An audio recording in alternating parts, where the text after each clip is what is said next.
और शुरुआत मैं चाहती हूँ कि इंडिया न्यूज़ के मंच से आप ये बताने के साथ करें, चूँकि आप पीडब्ल्यूडी मिनिस्टर हैं और आपने इतने लंबे वक्त तक जनता के वादे पूरे करने की कोशिश की है, तो आखिर वो कौन कौन से सबसे बड़े मुद्दे हैं जिनको लेकर आप इस बार चुनाव में जाने वाले हैं?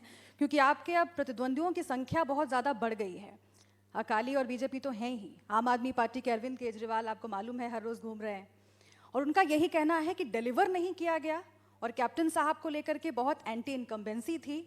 अब चन्नी साहब कुछ दिन से आए हुए हैं, लेकिन आप लोगों ने अब तक जो काम किया है उसमें कौन कौन से 3 ऐसे मुख्य बिंदु हैं जिनको लेकर आप जाएंगे जनता के सामने कि फिर से हमें लेकर आइए? सबसे पहले आपका बहुत धन्यवाद कि आपने मुझे मौका दिया कि मैं आपके चैनल के माध्यम से आपके व्यूअर्स के समक्ष अपनी बात रख सकूं। जहां तक 5 साल का कांग्रेस पार्टी की सरकार का सवाल है, एजुकेशन सेक्टर के अंदर हमने बहुत प्राप्तियां की, अच्छी पॉलिसीज़ हमारी सरकार लेकर आई। अगर ध्यान में आए तो पहली कैबिनेट मीटिंग के अंदर प्री प्राइमरी एजुकेशन को हमने फोकस किया। शायद पंजाब के अंदर या पूरे देश के अंदर पंजाब ऐसा पहला प्रदेश था जिसने 3 बरस से लेके 6 बरस वाले बच्चों को, जिनको सरकारी स्कूलों के अंदर शिक्षा प्राप्त नहीं हुआ करती थी, उन लोगों को, उन बच्चों को टारगेट करने का कार्य किया। और उसका सबसे बड़ा फ़ायदा ये हुआ कि जो बच्चे पहले बचपन में सरकारी स्कूल की जगह पर प्राइवेट स्कूल में चले जाते थे और उनके माता पिता का वार्तालाप प्राइवेट स्कूल के टीचर्स के साथ या मैनेजमेंट के साथ होने लग जाता था, वो लोग पहले स्तर पर ही गवर्नमेंट स्कूल्स के अंदर आने शुरू हो गए। तो आज मुझे ये बताते हुए खुशी है कि पिछले 4 साल में लगभग 4 लाख नौजवान बच्चे जो 3 साल से लेकर 6 साल की आयु के हैं, वो प्री प्राइमरी एजुकेशन सरकारी स्कूलों के अंदर प्राप्त कर रहे हैं। ये एक बहुत बड़ा स्ट्रेंथनिंग पॉइंट था पंजाब के लिए। राइट टू एजुकेशन एक्ट आया, एजुकेशन पॉलिसी आई, भारत सरकार ने उसके ऊपर काम किया। हमने भी पंजाब के अंदर एक टीचर्स ट्रांसफ़र पॉलिसी को हमने स्थापित किया और वो मॉडल पिछले 3 साल से बहुत मजबूती से चल रहा है, जिसने हमारे एजुकेशन के लेवल को एनहांस किया। किसी भी टीचर की बदली का क्राइटेरिया उसके मेरिट के साथ जोड़ दिया गया या उसकी परफॉर्मेंस के साथ जोड़ दिया गया।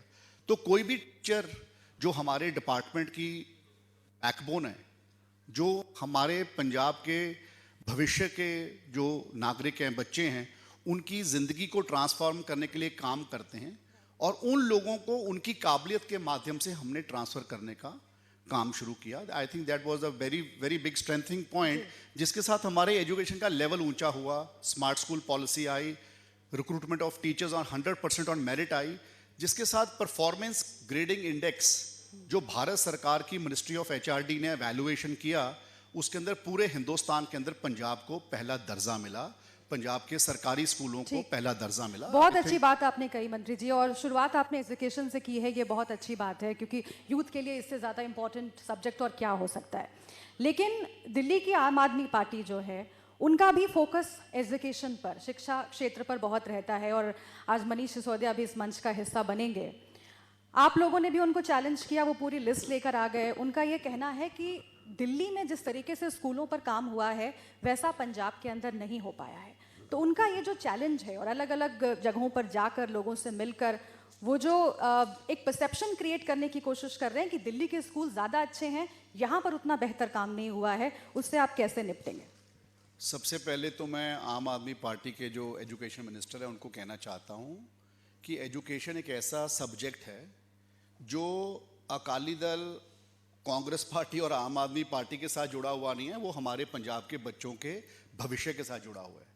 So if any government or any party in power performs and does something good, it is for the future children. It is for the children who are the future of our state and of our country. तो सबसे पहले तो हमें इस बात को ध्यान में रखना चाहिए।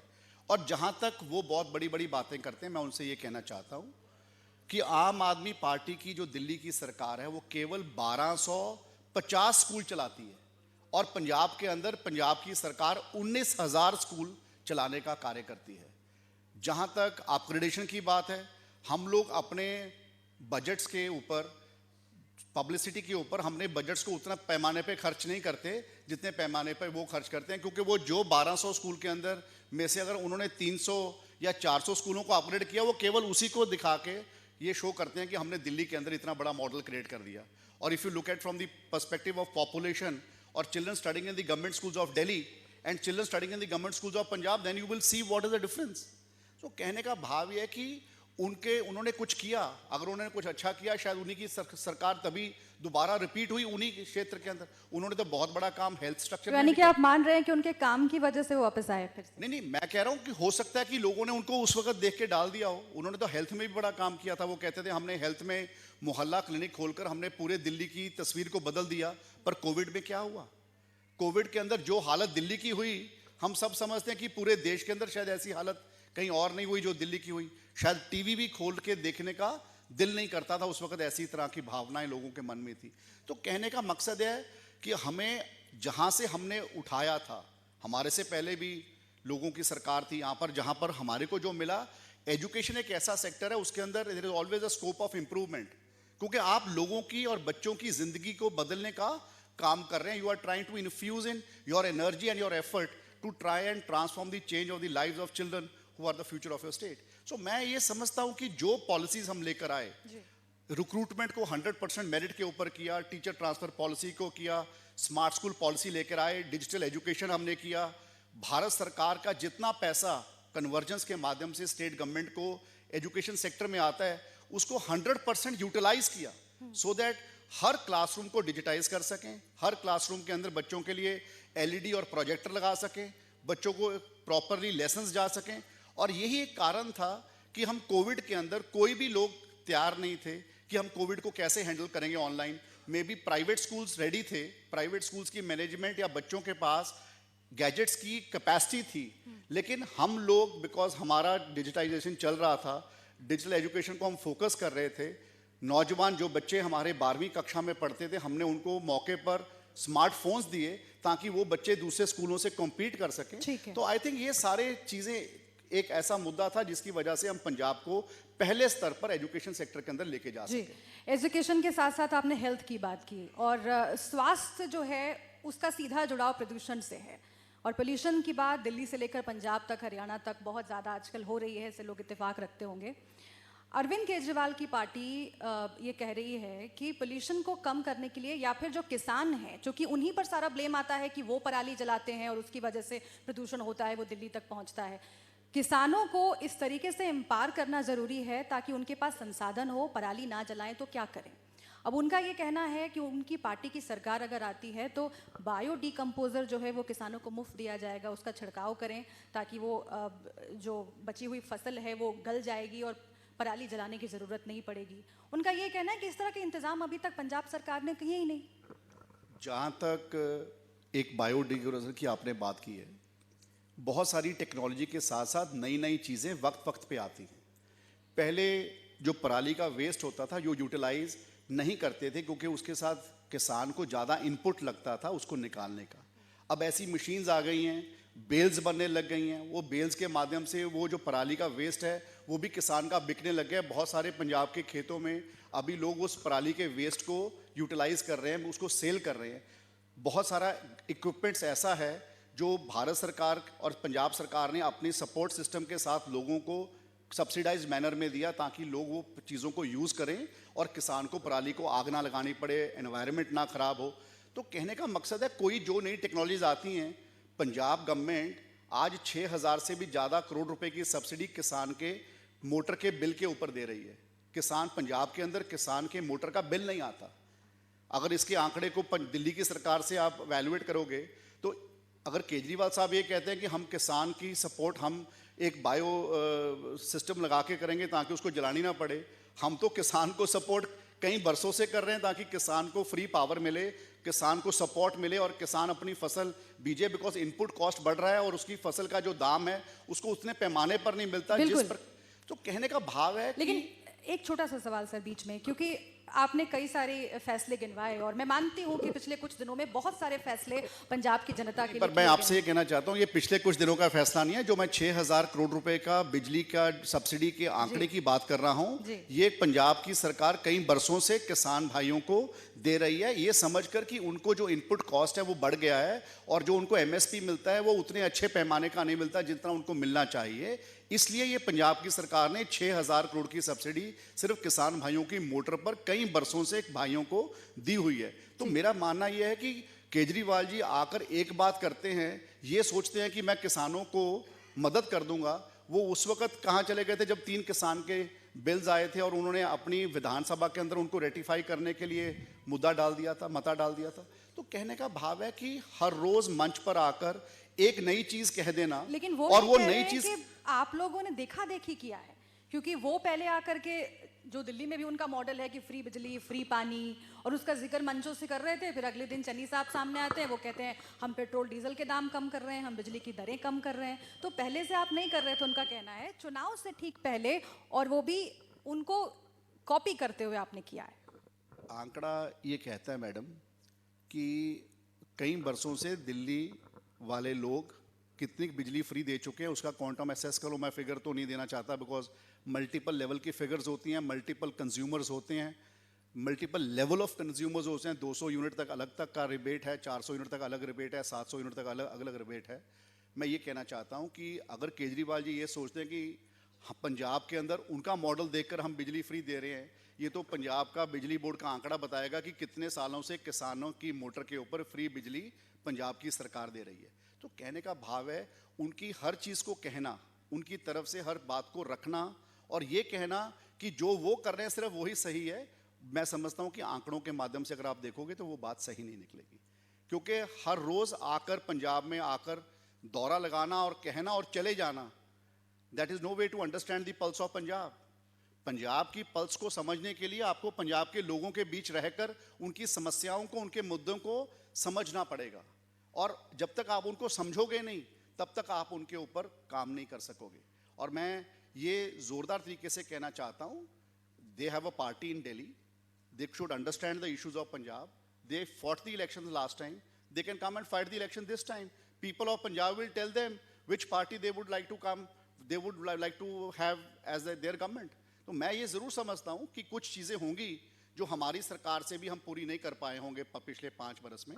बहुत सारे फाइनेंशियल कंस्ट्रेंट्स भी थे, हमने उस चीज़ को, चैलेंज को एक्सेप्ट किया।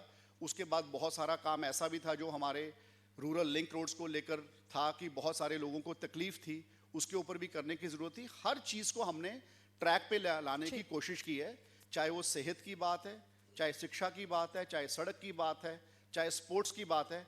अनएम्प्लॉयमेंट एक इशू हमेशा रहा है, उसको कवर करने के लिए, उस चैलेंज को ख़त्म करने के लिए, बच्चों के अंदर स्किल्स को इन्फ्यूज़ करने के लिए, जब तक बच्चों के अंदर स्किल्स इन्फ्यूज़ नहीं होंगे, जब तक बच्चे स्किल्ड नहीं होंगे, बहुत सारी इंडस्ट्री है यहाँ पर जहाँ पर ज़रूरत है रोज़गार की, पर लेकिन कई बार वो बच्चों को रोज़गार इसलिए नहीं मिल पाता कि जिस प्रकार की रिक्वायरमेंट इंडस्ट्री की है उस प्रकार का स्किल उस बच्चे के अंदर नहीं हो पाता।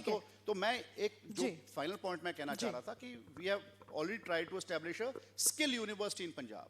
अगर आज एक स्किल यूनिवर्सिटी पंजाब के अंदर आ रही है, वो इसी थॉट के हिसाब से आ रही है कि बच्चों के अंदर स्किल इन्फ्यूज़ किया जा सके। अगर एक स्पोर्ट्स यूनिवर्सिटी पंजाब के अंदर नहीं आ रही है, वो इसीलिए आ रही है कि बच्चों के अंदर हर प्रकार की स्पोर्ट की एजुकेशन को बच्चों के अंदर डाला जा सके। स्पोर्ट्स ग्राउंड होना एक पार्ट है, स्पोर्ट्स की एजुकेशन होना वो सेकंड पार्ट है। सो पंजाब सरकार ने पिछले 5 बरस में, कांग्रेस पार्टी की सरकार ने कोशिश की है कि हर व्यक्ति की हर निजी जिंदगी के साथ जुड़े हुए जो मुद्दे हैं उनका समाधान किया जा सके। अलग अलग इस पर और बात करेंगे, महिलाओं पर, युवाओं पर और बात करेंगे, क्योंकि युवाओं की जब बात आती है तो नशे की बात आती है, महिलाओं की जब बात आती है रोजगार आत्मनिर्भरता की बात होती है। अब आपके ऑपोजिशन वाले ये भी कह रहे हैं कि वो 1000 रुपए देंगे हर महीने महिलाओं को, तो उस पर हम बाद में आएंगे। लेकिन अब चूंकि आम आदमी पार्टी की बात बहुत हो गई, अब मैं चाहती हूँ जरा बीजेपी की भी बात कर लेते हैं। और इसके पिछले सेशन में भी राष्ट्रवाद, ये जो मसला है ये वो उठा था, और मुझे लगता है कि पंजाब चुनाव से पहले तमाम दूसरे राज्यों में जो विधानसभा चुनाव हैं उसमें ये मसला, ये शब्द बहुत चलने वाला है। लेकिन पंजाब में हो क्या रहा है कि आपके सिद्धू साहब कई बार सेल्फ गोल कर लेते हैं। अब चाहे वो बाजवा साहब के साथ गले मिलने की बात हो या फिर इमरान साहब को अपना बड़ा भाई बताने की बात हो, अब आपके जो पुराने कैप्टन अमरिंदर सिंह अब आपके सहयोगी नहीं रहे, उन्होंने इस मसले को लेकर कई बार घेरा है सिद्धू साहब को। एक ऐसा परसेप्शन क्रिएट करने की कोशिश हो रही है कि पाकिस्तान परस्त कुछ लोग हैं जो कि आपके भीतर हैं। अगर ये छवि लेकर के जा रहे हैं वो लोगों के सामने, तो इस नुकसान से आप कैसे निपटेंगे? देखो, मुझे तो लगता नहीं कि नवजोत सिंह सिद्धू साहब कुछ ऐसी छवि लेकर जा रहे हैं। किसी का भी किसी के साथ एक निजी रिश्ता हो सकता है। सो निजी रिश्ते को अगर आज करतारपुर साहब का कॉरिडोर खुला, अगर उसके अंदर कुछ निजी रिश्ते को उन्होंने यूटिलाइज़ किया और पंजाब के लाखों करोड़ों लोगों की अरदास जो थी करतारपुर साहब के जाकर दर्शन करने की, अगर वो स्वीकार हो सकी या लोगों को जाकर वहाँ दर्शन दीदार करने का मौका मिला, तो मैं समझता हूँ कि एक अच्छी बात है। और जहाँ तक बीजेपी की आपने बात की, मैं उसके ऊपर कमेंट इसलिए नहीं करना चाहता बिकॉज उनकी तो पॉलिटिक्स ऑफ, उनकी जो राजनीति है वो इसी के ऊपर निर्भर कर रही है। और उनका चुनाव जीतने का जो सिस्टम है वो हर वक्त वो इस प्रकार की चीज़ों को यूज़ कर कर जीतने की कोशिश करते हैं। और जो लोग उनकी बात सीधे तरीके से नहीं मानते तो उनको वो चूंटी मारकर उनकी अपनी बात मनवा लेते हैं। हमने तो पंजाब के अंदर देखा, ये किसान आंदोलन चला, जब हमारे आड़ती भाइयों ने, गरीब लोगों ने जाकर उस किसान आंदोलन की मदद के अंदर हिस्सा डाला, तो उन्होंने सबसे पहले आड़ती वर्ग के लोगों को इनकम टैक्स के नोटिस भेज दिए। और इनकम टैक्स के नोटिस भेजने के ठीक 7 या 10 दिन के बाद उनके ऊपर इनकम टैक्स का रेड करा दिया। सीआरपीएफ और सीआईएसएफ के 2-2, 3-3 बसेस के अंदर 200-200 पुलिसमैन को लेकर उनके घरों के ऊपर रेड कर दिया, इस प्रकार से कि जैसे कोई वो लोग कोई क्रिमिनल्स हों। कहने का मेरा भाव ये है, बीजेपी की पॉलिटिक्स करने का तरीका आज कामयाब हो रहा हो बाकी देश के अंदर, पर मैं आपको बताना चाहता हूं कि पंजाब के अंदर बीजेपी का जो ये वाला काम है ये यहाँ पर नहीं चलेगा। यहाँ पे लोग समझदार हैं, यहाँ पर लोगों ने हर आंदोलन के अंदर अपना खून पसीना दिया है। चाहे यहाँ पर टेररिज्म आया, चाहे आज़ादी की लड़ाई आई, चाहे आज किसान का संघर्ष आया, हर जगह पर पंजाब के लोगों ने आगे होकर मुद्दों के ऊपर लड़ाई लड़ी है। और पंजाब के लोग विग्रसली हर चीज बिल्कुल, को इस फाइट पर जरूर करते हैं। तालियां बजनी चाहिए, इस पर जरूर पंजाब के लिए, पंजाब के लोगों के लिए तालियां बजनी चाहिए। और पंजाब पूरे देश में एक चर्चा का केंद्र रहा है पिछले कुछ वक्त से, क्योंकि किसान आंदोलन की खूब बात होती रही। अब चूंकि आपने खुद ही कृषि कानूनों का जिक्र छेड़ा, बीजेपी कह रही है कि बड़ा दिल दिखाते हुए उन्होंने कृषि कानूनों को चुनाव से ठीक पहले वापस लिया है। और पंजाब के कई किसान संगठन, चूंकि हमारी नजर रहती है सिंघू बॉर्डर पर जो बैठकें होती रहती हैं, उन्होंने बैठक के बाद कहा कि हाँ, ये बहुत अच्छा कदम है और अब कोई बहाना नहीं बचा है इस आंदोलन को आगे ले जाने का। यानी कि जो खफा किसान थे, अगर वो बीजेपी की तरफ जा रहे हैं या फिर उनको ये लग रहा है कि बड़ा दिल दिखाया है, तो इसमें चुनाव में क्या प्रभाव पड़ेगा? मैं ये बात को आप अपने चैनल पे चला देना। अगर बीजेपी को ये लगता है कि इतने किसानों की शहादत के बाद उन्होंने बड़ा दिल दिखाया है, तो मेरे दिल में इस बात का बहुत दर्द है।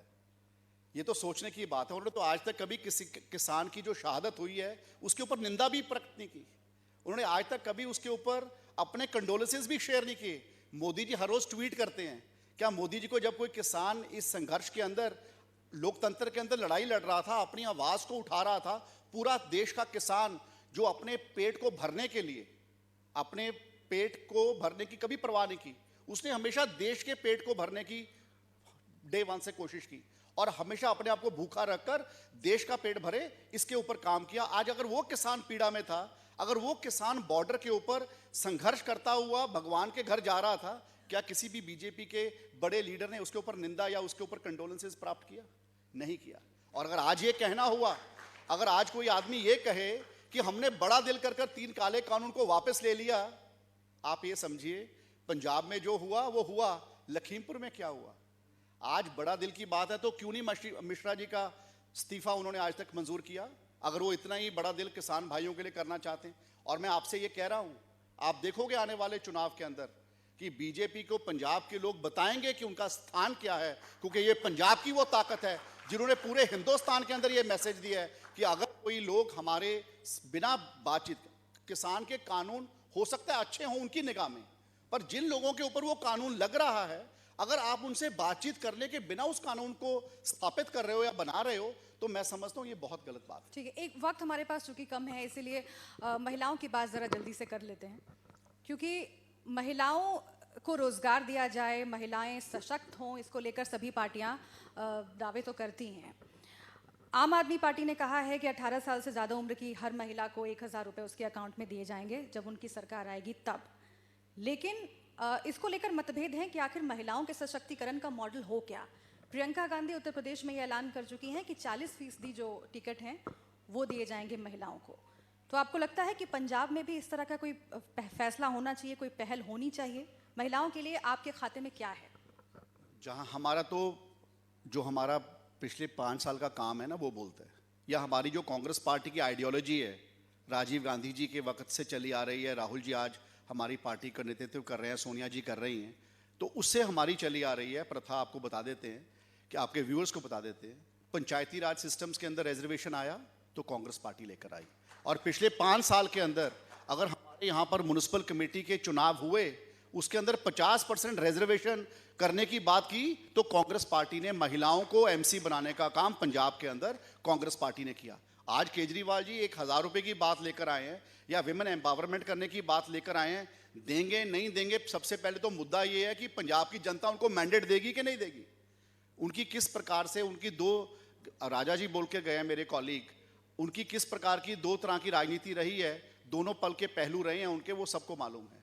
तो इसलिए कहने में और करने में बहुत फ़र्क होता है। कहना बहुत आसान होता है, करना बहुत मुश्किल होता है। ज़रूर हम अपनी महिलाओं को एम्पावर करने के लिए, महिलाओं की आज अगर हमारे बसेस के अंदर पंजाब के अंदर फ्री ट्रैवल किया है तो पंजाब के अंदर महिलाओं के लिए फ्री ट्रैवल कांग्रेस पार्टी की सरकार ने, पूरे पंजाब की सरकार की बसों के महिलाओं के लिए हमारी कांग्रेस पार्टी ने किया है। सो कहने का मकसद है, करने में और कहने में बहुत फ़र्क होता है। हमने पश्चात में किया है, करके दिया है, क्योंकि ये हमारी जिम्मेवारी है। और ये कहना, क्योंकि जब सरकार बनती है, सरकार के पास लोगों की सरकार है, और अगर लोगों के माध्यम से ये समझ आए कि ये लोगों की उम्मीद है सरकार से, तो उसको हमें करना चाहिए। उस मॉडल से हमने पिछले 5 साल में काम किया है। बहुत सारा काम हुआ है, कुछ काम अधूरा होगा, जो अधूरा होगा वो आने वाले वक्त में पूरा करेंगे। पर लेकिन एक ही बात पंजाब की जनता को आपके माध्यम से कहना चाहता हूँ कि कांग्रेस पार्टी ने हमेशा पंजाब को मजबूत करने का काम किया है, ताकि हमारे लोग मजबूत हों, हमारा नौजवान मजबूत हो, हमारी महिलाएं मजबूत हों, और हमारा प्रदेश आगे बढ़ सके, और हमारे प्रदेश के लोग देश और विदेश में जाकर अच्छा काम कर सकें। बस आखिर में एक सवाल, मैं इंटरनल पॉलिटिक्स पर नहीं जाऊंगी क्योंकि जनता के जहन में और भी कई मुद्दे हैं जिन पर वो सुनना चाहती है, खासतौर से उन लोगों से जो सरकार में हैं। आप युवाओं की बात कर रहे थे, रोजगार की बात कर रहे थे, लेकिन चन्नी साहब को मोहाली में भाषण देने में कितनी दिक्कत आई। वहाँ पर लोग जो बेरोजगार युवक हैं वो प्रदर्शन कर रहे थे, तो उन लोगों को क्या संदेश देना चाहेंगे इसमें? क्योंकि वो कह रहे हैं ये कि इतने लंबे वक्त से सरकार चल रही है कांग्रेस की, अभी भी बेरोजगारी की इतनी बड़ी समस्या है। जो बेरोजगार शिक्षक हैं उनके लिए क्या? देखो, मैं एजुकेशन का मिनिस्टर रहा हूँ। I have serve the education department for 3 years। जहाँ तक जो बच्चे बेरोजगार हैं, जिन्होंने एजुकेशन के साथ संबंधित कोर्सेज किए हैं और उनकी नौकरी का सवाल है, बहुत सारे ग्रुप्स हैं, विद इन ग्रुप्स हैं। मैं आपसे ये बताना चाहता हूँ कि जनवरी 2020 के अंदर हमने 8,400 पोजीशंस को मंजूर किया सरकार से, और उसका एडवर्टाइजमेंट दिया किस चीज़ के लिए, कि ताकि हम अपने स्कूलों के अंदर प्री प्राइमरी टीचर्स की भर्ती कर सकें। आज तक वो भर्ती नहीं हो सकी, बिकॉज वो जो ग्रुप है जो उसके लिए एलिजिबल है, उन लोगों की अलग अलग तरह की टिप्पणियां हैं। कोई कभी एक ग्रुप कुछ मांगता है और एक ग्रुप कहता है कोर्ट में चले जाता है, दूसरा ग्रुप दूसरे कोर्ट में चले जाता है। 2364 अध्यापकों की हमने नियुक्तियां करने की एडवर्टाइजमेंट कर दी, सिलेक्शन प्रोसेस हो गया। उसके अंदर हमने जो लोग ग्रेजुएट थे उनको एक इंसेंटिव दिया 2-4 मार्क्स का। उसके ऊपर कुछ लोग कोर्ट में चले गए, वो वाली जो रिक्रूटमेंट थी उसको भी उन्होंने स्क्रैप कर दिया।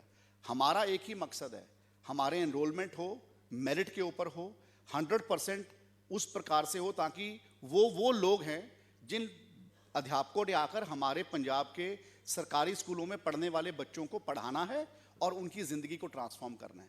सो आई थिंक वहाँ पर कोई भी आदमी कॉम्प्रोमाइज़ नहीं करना चाहेगा। जहाँ तक गवर्नमेंट की जॉब की बात है, there will be always a limited scope of employment in governments as compare to scopes evaluated in the private sector। So बहुत सारी प्राइवेट इन्वेस्टमेंट आई है, और अभी अगले हफ्ते एक और बहुत बड़ा यूनिट श्री सीमेंट का भी पंजाब में आ रहा है। इसी प्रकार से बहुत सारे और यूनिट्स भी पहले पंजाब में आए हैं, जहाँ पर प्राइवेट लोगों को आकर प्राइवेट सेक्टर को इंडस्ट्री के अंदर रोज़गार मिल सके। मैंने आपसे पहले भी कहा था कि प्राइवेट सेक्टर के अंदर एक ही चैलेंज आती है कि कई बार बच्चों के अंदर उस प्रकार के स्किल्स नहीं होते, उस स्किल्स को इन्फ्यूज करने की जरूरत है ताकि वो इंडस्ट्री के काम आ सकें। तो बहुत सारी इंडस्ट्रियल इन्वेस्टमेंट पंजाब के अंदर आई है, बहुत सारा रोजगार पंजाब के अंदर मिला होगा। ठीक है, वो पैमाने की बात कम है कि कितना अनएम्प्लॉयमेंट है और कितना एम्प्लॉयमेंट अवेलेबल है, तो उसके अंदर गैप्स जरूर हैं। उसको आने वाले वक्त के अंदर प्राइवेट सेक्टर को और ल्यूक्रेटिव चीज़ें देकर लेकर आएंगे ताकि उनको और जॉब दे सकें। और जितनी जॉब्स पंजाब के अंदर गवर्नमेंट के अंदर वेकेंट हैं उसको हम ऑलरेडी एडवर्टाइज कर रहे हैं ताकि ज़्यादा से ज़्यादा लोग उसके ऊपर आकर अपना भाग ले सकें, चाहे वो पुलिस की हैं, चाहे वो एजुकेशन में हैं, चाहे वो हेल्थ में हैं। बहुत सारा काम हमने किया भी है और आने बहुत वाले सारा वक्त काम किया है, बहुत सारा आगे बाकी है। बहुत शुक्रिया आपका मंत्री जी इंडिया न्यूज़ के मंच पर आने के लिए, हमसे बातचीत करने के लिए, और शुभकामनाएं आपको कि आपने जो काम किए हैं वो जनता तक आप पहुंचा सकें चुनाव से पहले, और आगे आप फिर से एक बार कोशिश कर रहे हैं सत्ता पर काबिज होने की, तो उसमें भी आपको शुभकामनाएं आपके चुनाव प्रचार के लिए। बहुत बहुत शुक्रिया। Thank you very much. बहुत बहुत धन्यवाद विजेंद्र सिंगला साहब का। मैं गुजारिश करूंगा आप लोगों से कि तालियां जो है वो रुकनी नहीं चाहिए, क्योंकि ये आपके हौसले को भी दर्शाती हैं और जो सियासतदान इस समय मंच पर हैं उनको भी ये मौका देती हैं कि वो आपके सवालों के जवाब जो है वो दें अगले सेशन के लिए। क्योंकि सत्ता और विपक्ष दोनों, सत्ता पक्ष और विपक्ष दोनों की भूमिका किसी भी सुदृढ़ लोकतंत्र में बेहद ज्यादा जरूरी होती है। ऐसे में सत्ता पक्ष को आपने सुना, सत्ता पक्ष के ज्यादातर नुमाइंदे यहां पर पहुंचे, अब बारी है विपक्ष की। तो ऐसे में क्योंकि विपक्ष जो है किसी भी लोकतंत्र में बेहद ज्यादा जरूरी है, क्योंकि वो सत्ता पक्ष के किए कामों पर सवाल उठाने का काम करता है, जब जो कि ग्रास रूट लेवल पर नहीं दिखते हैं। इस सेशन के लिए मैं अपने सहयोगी बलदीप को मंच पर बुलाना चाहूंगा।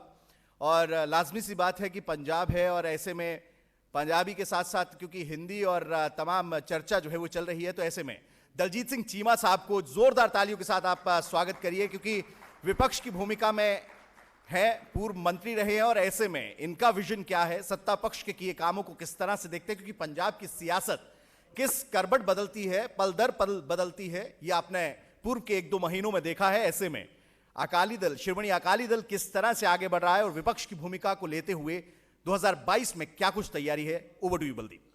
शुक्रिया विपिन। डॉक्टर दलजीत सिंह चीमा अकाली दल दे, श्रोमणी अकाली दल दे बहुत सीनियर आगू।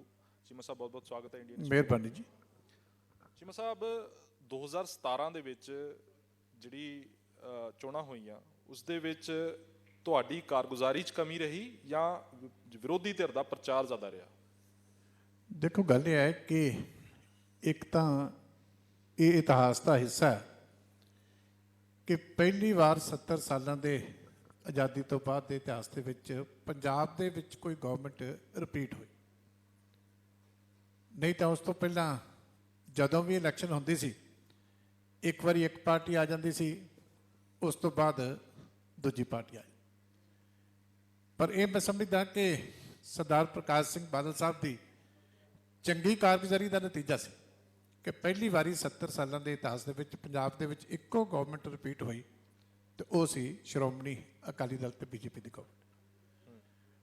ਪਰ ਜਦੋਂ ਇਲੈਕਸ਼ਨ ਦੇ ਵਿੱਚ 2017 ਦਾ ਸਮਾਂ ਆਇਆ ਤੇ ਕੁਦਰਤੀ ਗੱਲ ਹੈ ਕਿ 10 ਸਾਲ ਦਾ ਐਂਟੀ ਇਨਕੰਬੈਂਸੀ ਦਾ ਵੀ ਭਾਵੇਂ ਬਹੁਤ ਵੱਡੇ ਪੱਧਰ ਦੇ ਉੱਤੇ ਕੰਮ ਹੋਇਆ, ਡਿਵੈਲਪਮੈਂਟ ਹੋਈ, ਲਾ ਐਂਡ ਆਰਡਰ ਬਹੁਤ ਅੱਛਾ ਰਿਹਾ, ਰਿਕਰੂਟਮੈਂਟ ਬਹੁਤ ਵੱਡੇ ਪੱਧਰ ਤੇ ਹੋਈ, ਬੜੇ ਵੱਡੇ ਪ੍ਰੋਜੈਕਟ ਆਏ।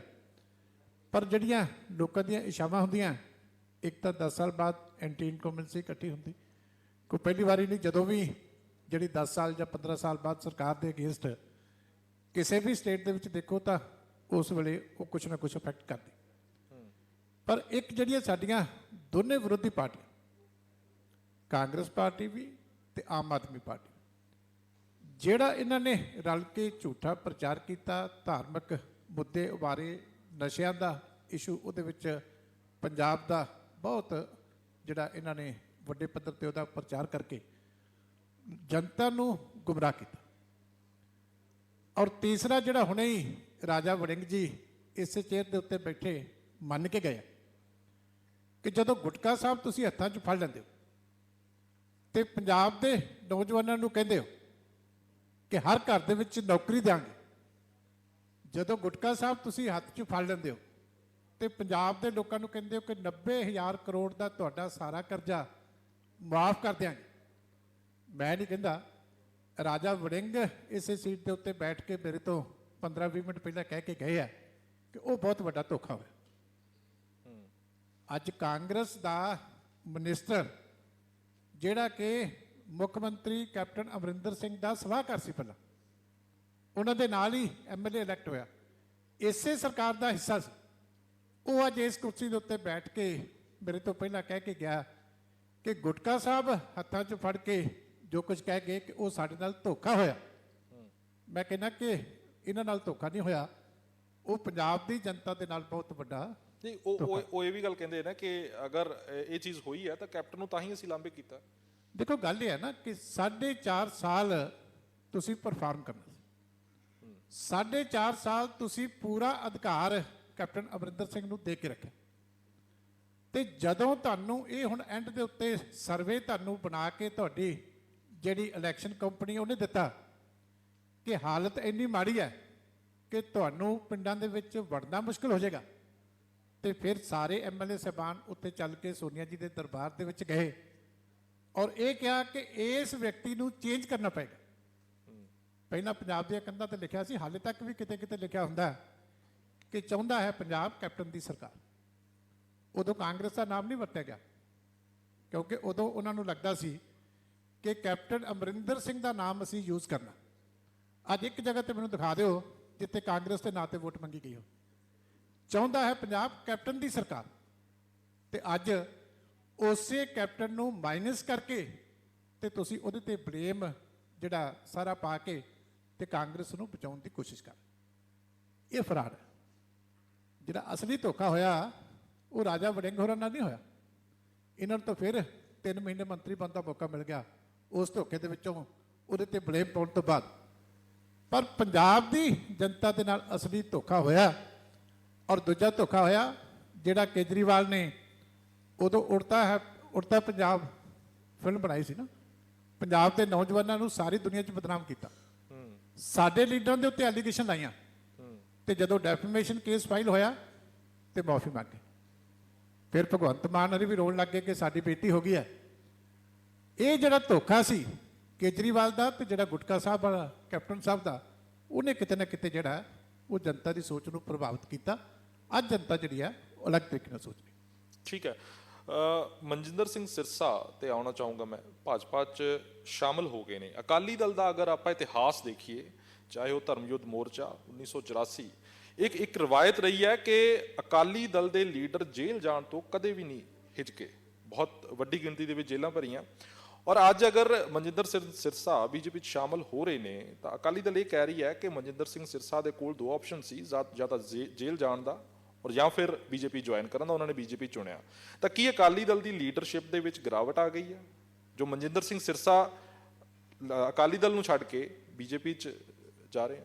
ਦੇਖੋ ਗੱਲ ਇਹ ਹੈ ਕਿ ਜੋ ਕੁਝ ਦਿੱਲੀ ਦੇ ਵਿੱਚ ਗੁਰਦੁਆਰਾ ਇਲੈਕਸ਼ਨ ਦੇ ਵਿੱਚ ਹੋਇਆ ਉਹ ਸਾਰੀ ਦੁਨੀਆ ਦੇ ਸਾਹਮਣੇ।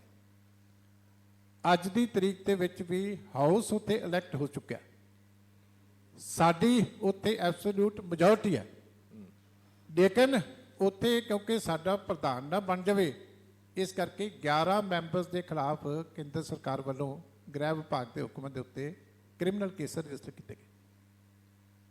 ਸਾਰੀ ਜਿਹੜੀ ਇਲੈਕਸ਼ਨ ਪ੍ਰਕਿਰਿਆ ਉਹਨੂੰ ਹੋਮ ਮਿਨਿਸਟਰੀ ਜਿਹੜੀ ਹੈ ਪ੍ਰਭਾਵਿਤ ਕਰ ਰਹੀ ਹੈ, ਉਹਨੂੰ ਦਿੱਲੀ ਦੀ ਸਰਕਾਰ ਪ੍ਰਭਾਵਿਤ ਕਰ ਰਹੀ ਹੈ। ਇਹ ਕਿਵੇਂ ਹੋ ਸਕਦਾ ਕਿ ਪਬਲਿਕ ਇੱਕ ਸੰਗਤ ਨੇ ਆਪਣਾ ਫੈਸਲਾ ਦੇ ਦਿੱਤਾ ਔਰ ਪ੍ਰਧਾਨ ਦੀ ਇਲੈਕਸ਼ਨ ਵਾਸਤੇ ਹਾਊਸ ਨੂੰ ਅਸੈਂਬਲ ਨਹੀਂ ਕੀਤਾ ਜਾ ਰਿਹਾ, ਕਿ ਅਨਡੈਮੋਕ੍ਰੈਟਿਕ ਨਹੀਂ? 11 ਮੈਂਬਰਸ ਦੇ ਖਿਲਾਫ ਕੇਸ ਦਰਜ ਕੀਤਾ ਗਿਆ ਔਰ ਉਹੀ ਕੰਮ ਮਨਜਿੰਦਰ ਸਿੰਘ ਸਿਰਸਾ ਦੇ ਖਿਲਾਫ ਕੀਤਾ ਗਿਆ। ਅਸੀਂ ਜੋ ਕੁਝ ਮਨਜਿੰਦਰ ਸਿੰਘ ਸਿਰਸਾ ਨੇ ਕੀਤਾ ਉਹਨੂੰ ਮੈਂ ਅਪਰੂਵ ਨਹੀਂ ਕਰਦਾ। ਸਾਡੇ ਉਸੇ ਦਿਨ ਹੀ ਪਾਰਟੀ ਦਾ ਤੁਸੀਂ ਰਿਐਕਸ਼ਨ ਦੇਖ ਲਓ ਕਿ ਅਸੀਂ ਕਿਹਾ ਸੀ ਕਿ ਇਹ ਅਕਾਲੀਆਂ ਵਾਲਾ ਕੰਮ ਨਹੀਂ ਹੈ ਜੋ ਅਮਰਿੰਦਰ ਸਿੰਘ ਨੇ ਕੀਤਾ, ਕਿ ਜਿਹੜਾ ਉਹਨੇ ਇਸ਼ੂ ਬਣਾਇਆ ਕਿ ਮੈਂ ਸਿੱਖਾਂ ਦੇ ਮਸਲੇ ਹੱਲ ਕਰਾਉਣ ਵਾਸਤੇ ਜਾ ਰਿਹਾ, ਵੀ ਗੋਡੇ ਟੇਕ ਕੇ ਕਦੀ ਅਕਾਲੀ ਦਲ ਨੇ ਕੰਮ ਨਹੀਂ ਕੀਤਾ, ਨਾ ਅਜੇ ਤੱਕ ਕਦੀ ਮਸਲੇ ਹੱਲ ਹੁੰਦੇ। ਅਸੀਂ ਐਮਰਜੈਂਸੀ ਵੀ ਫੇਸ ਕੀਤੀ ਹੈ, ਅਸੀਂ ਪੰਜਾਬ ਦੇ ਵਿੱਚ ਵੀ ਕਾਂਗਰਸ ਦੇ ਜ਼ਬਰ ਜ਼ੁਲਮ ਦਾ ਮੁਕਾਬਲਾ ਕੀਤਾ। ਅੱਜ ਵੀ ਪੰਜਾਬ ਦੇ ਵਿੱਚ ਕੋਈ ਕਸਰ ਨਹੀਂ ਛੱਡੀ ਜਾ ਰਹੀ। ਸਰਦਾਰ ਸੁਖਬੀਰ ਸਿੰਘ ਬਾਦਲ ਨੂੰ ਫਸਾਉਣ ਵਾਸਤੇ ਜੋ ਕਨਸਪੀਰੇਸੀਆਂ ਮੁੱਖ ਮੰਤਰੀ ਦੇ ਲੈਵਲ ਤੇ ਰਚੀਆਂ ਜਾ ਰਹੀਆਂ, ਅਸੀਂ ਪ੍ਰੈਸ ਕਾਨਫਰੰਸ ਕਰਕੇ ਉਹਦਾ ਖੁਲਾਸਾ ਕੀਤਾ ਔਰ ਨੈਕਸਟ ਡੇ ਉਹ ਚੀਜ਼ ਸਾਬਤ ਹੋਈ। ਕੱਲ ਮੈਂ ਪ੍ਰੈਸ ਕਾਨਫਰੰਸ ਕਰਕੇ ਜੋ ਵਿਕਰਮ ਸਿੰਘ ਮਜੀਠੀਆ ਨੂੰ ਫਸਾਉਣ ਵਾਸਤੇ ਸਾਡੇ ਮੁੱਖ ਮੰਤਰੀ, ਸਾਡੇ ਗ੍ਰਹਿ ਮੰਤਰੀ, ਡੀਜੀਪੀ ਤੇ ਬਾਕੀ ਅਫਸਰ ਸਾਹਿਬਾਨ ਕਿਸ ਤਰੀਕੇ ਹੈਲੀਕਾਪਟਰ ਦੇ ਵਿੱਚ ਲਿਜਾ ਕੇ ਦਿੱਲੀ 에ਅਰਪੋਰਟ ਤੇ ਮੀਟਿੰਗਾਂ ਗੁਪਤ ਕੀਤੀਆਂ ਜਾਂਦੀਆਂ, ਉਹਦਾ ਕੱਲ ਅਸੀਂ ਖੁਲਾਸਾ ਕੀਤਾ। ਅਕਾਲੀ ਦਲ ਮੈਂ ਕਦੀ ਉਸ ਤੇ- ਵੀ ਮੈਂ- ਜ਼ਬਰ ਜ਼ੁਲਮ ਅੱਗੇ ਨਹੀਂ ਚੁੱਕਿਆ, ਮੈਂ ਉਸ ਤੇ ਪਰ ਜ਼ਰੂਰ ਆਊਂਗਾ। ਇੰਡੀਵਿਜੂਅਲ ਰਿਐਕਸ਼ਨ ਹੈ ਕਿ ਉਹਨੂੰ ਲੱਗਿਆ ਕਿ ਦਿੱਲੀ ਦੇ ਵਿੱਚ ਕੰਮ ਕਰਨ ਵਾਸਤੇ, ਉੱਥੇ ਕਾਰੋਬਾਰ ਕਰਨ ਵਾਸਤੇ ਮੈਂ ਸ਼ਾਇਦ ਅੱਗੇ ਨਹੀਂ ਵਧ ਸਕਦਾ, ਉਹਦੀ ਆਪਣੀ ਸੋਚ ਹੈ। ਪਰ ਪਾਰਟੀ ਦਾ ਇੱਕ ਵੀ ਮੈਂਬਰ ਦਿੱਲੀ ਕਮੇਟੀ ਦਾ ਉਹਦੇ ਨਾਲ ਨਹੀਂ ਗਿਆ। ਅੱਛਾ, ਇਹ ਵੀ ਗੱਲ ਚੱਲ ਰਹੀ ਹੈ ਕਿ ਮਨਜਿੰਦਰ ਸਿੰਘ ਸਿਰਸਾ ਜਦੋਂ ਸ਼ਾਮਿਲ ਹੁੰਦੇ ਨੇ ਤਾਂ ਉਹ ਕਹਿੰਦੇ ਨੇ ਕਿ ਸਿੱਖਾਂ ਦੇ ਮਸਲੇ ਹੱਲ ਕਰਨ ਲਈ ਮੈਂ ਬੀਜੇਪੀ 'ਚ ਗਿਆ, ਅਕਾਲੀ ਦਲ ਸਮਰੱਥ ਨਹੀਂ ਰਹੀ ਉਹ ਮਸਲੇ ਹੱਲ ਕਰਨ ਦੀ। ਨਹੀਂ, ਇੱਕ ਗੱਲ, ਇੱਕ ਸਵਾਲ ਹੋਰ ਲੈ ਲਓ ਕਿ ਕੀ ਬੀਜੇਪੀ ਨੇ ਅਕਾਲੀ ਦਲ ਨੂੰ ਐਸਿਮੀਲੇਟ ਕੀਤਾ? ਦੇਖੋ, ਪਹਿਲਾਂ ਤਾਂ ਸਰਸੇ ਨੇ ਇਹ ਗੱਲ ਕਹਿ ਕੇ ਬੀਜੇਪੀ ਦੇ ਔਰ ਦੇਸ਼ ਦੀ ਗਵਰਨਮੈਂਟ ਦੇ ਉੱਤੇ ਬਹੁਤ ਵੱਡੇ ਸਵਾਲ ਖੜੇ ਕਰ ਦਿੱਤੇ ਕਿ ਕੀ ਜੇ ਦੇਸ਼ ਦੀ ਸਰਕਾਰ ਕੋਲੋਂ ਸਿੱਖਾਂ ਨੇ ਕੋਈ ਕੰਮ ਕਰਾਉਣਾ ਹੈ ਤੇ ਉਹਨਾਂ ਨੂੰ ਪਾਰਟੀਆਂ ਪਰਿਵਰਤਨ ਕਰਨਾ ਪਏਗਾ। ਇਹਦਾ ਧਰਮ ਪਰਿਵਰਤਨ ਨਾਲੋਂ ਵੀ ਅੱਗੇ ਵਧਣਾ ਸ਼ੁਰੂ ਹੋ ਗਿਆ ਕੰਮ। ਕੀ ਕੇਂਦਰ ਦੀ ਸਰਕਾਰ ਦੇ ਵਿੱਚ ਸਿੱਖਾਂ ਦਾ ਆਪਣਾ ਕੋਈ ਹੱਕ ਨਹੀਂ ਬਣਦਾ? ਕੀ ਦੇਸ਼ ਦੇ ਸੰਵਿਧਾਨ ਦੇ ਵਿੱਚ ਸਿੱਖਾਂ ਦਾ ਕੋਈ ਹੱਕ ਨਹੀਂ ਹੈ? ਕੀ ਸਿੱਖ ਦੇਸ਼ ਦੇ ਨਾਗਰਿਕ ਨਹੀਂ ਹੈ? ਕਈ ਸਿੱਖਾਂ ਨੇ ਜੇ ਕੋਈ ਮਸਲਾ ਹੱਲ ਕਰਾਉਣਾ ਹੈ ਤੇ ਪਹਿਲਾਂ ਸਾਨੂੰ ਬੀਜੇਪੀ ਦੀ ਮੈਂਬਰਸ਼ਿਪ ਲੈਣੀ ਪਏਗੀ। ਇਹ ਕਿਹੜੇ ਦੇਸ਼ ਦਾ ਸੰਵਿਧਾਨ? ਪਹਿਲਾਂ ਤਾਂ ਸਰਸੇ ਨੇ ਇਹ ਕਹਿ ਕੇ ਬੀਜੇਪੀ ਦੇ ਕੁਐਸਚਨ ਖੜੇ ਕਰ ਦਿੱਤੇ। ਮੈਂ ਬੀਜੇਪੀ ਦੇ ਰਾਸ਼ਟਰੀ ਪ੍ਰਧਾਨ ਨੂੰ ਪੁੱਛਣਾ ਚਾਹੁੰਦਾ, ਮੈਂ ਪ੍ਰਾਈਮ ਮਿਨਿਸਟਰ ਸਾਹਿਬ ਨੂੰ ਪੁੱਛਣਾ ਚਾਹੁੰਦਾ ਕਿ ਕੀ ਤੁਹਾਡੀ ਇਹ ਪਾਲਿਸੀ ਹੈ ਕਿ ਜੇ ਕਿਸੇ ਸਿੱਖ ਨੇ ਆਪਣਾ ਕੋਈ ਜੈਨੂਇਨ ਕੰਮ, ਚਾਹੇ ਕਮਿਊਨਿਟੀ ਦਾ, ਜੇ ਉਹ ਕਰਾਉਣਾ ਤੇ ਉਹਨੂੰ ਪਹਿਲਾਂ ਬੀਜੇਪੀ 'ਚ ਸ਼ਾਮਲ ਹੋਣਾ ਪਏਗਾ? ਪਹਿਲਾਂ ਤਾਂ ਕਲੀਅਰ ਕਰ। ਮੈਂ ਪਬਲਿਕਲੀ ਤੁਹਾਡੇ ਫੋਰਮ ਤੋਂ ਇਹ ਕੁਐਸਚਨ ਬੀਜੇਪੀ ਨੂੰ ਕਰਦਾ ਕਿ ਕੀ ਕਿਸੇ ਮਾਈਨੋਰਿਟੀ ਨੇ ਜੇ ਆਪਣਾ ਕੋਈ ਹੱਕ ਲੈਣਾ ਬੀਜੇਪੀ ਤੋਂ ਤੇ ਕੀ ਉਹਨਾਂ ਨੂੰ ਬੀਜੇਪੀ ਸ਼ਾਮਲ ਹੋਣਾ ਪਏਗਾ?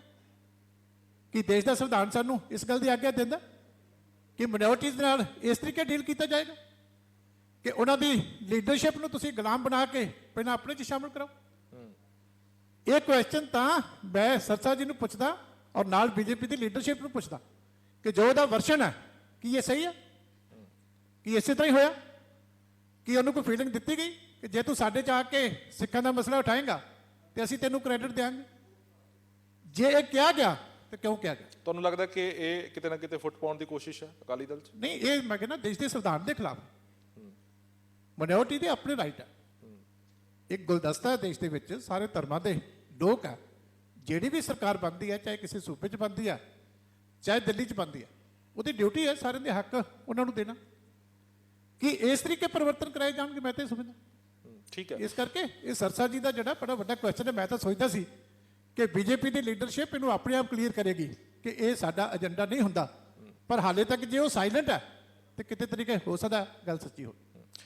ਐਜੂਕੇਸ਼ਨ ਮਿਨਿਸਟਰ ਬੈਠੇ ਸੀ ਵਿਜੇਂਦਰ ਸਿੰਗਲਾ, ਉਹਨਾਂ ਨਾਲ ਗੱਲਬਾਤ ਹੋ ਰਹੀ ਸੀ।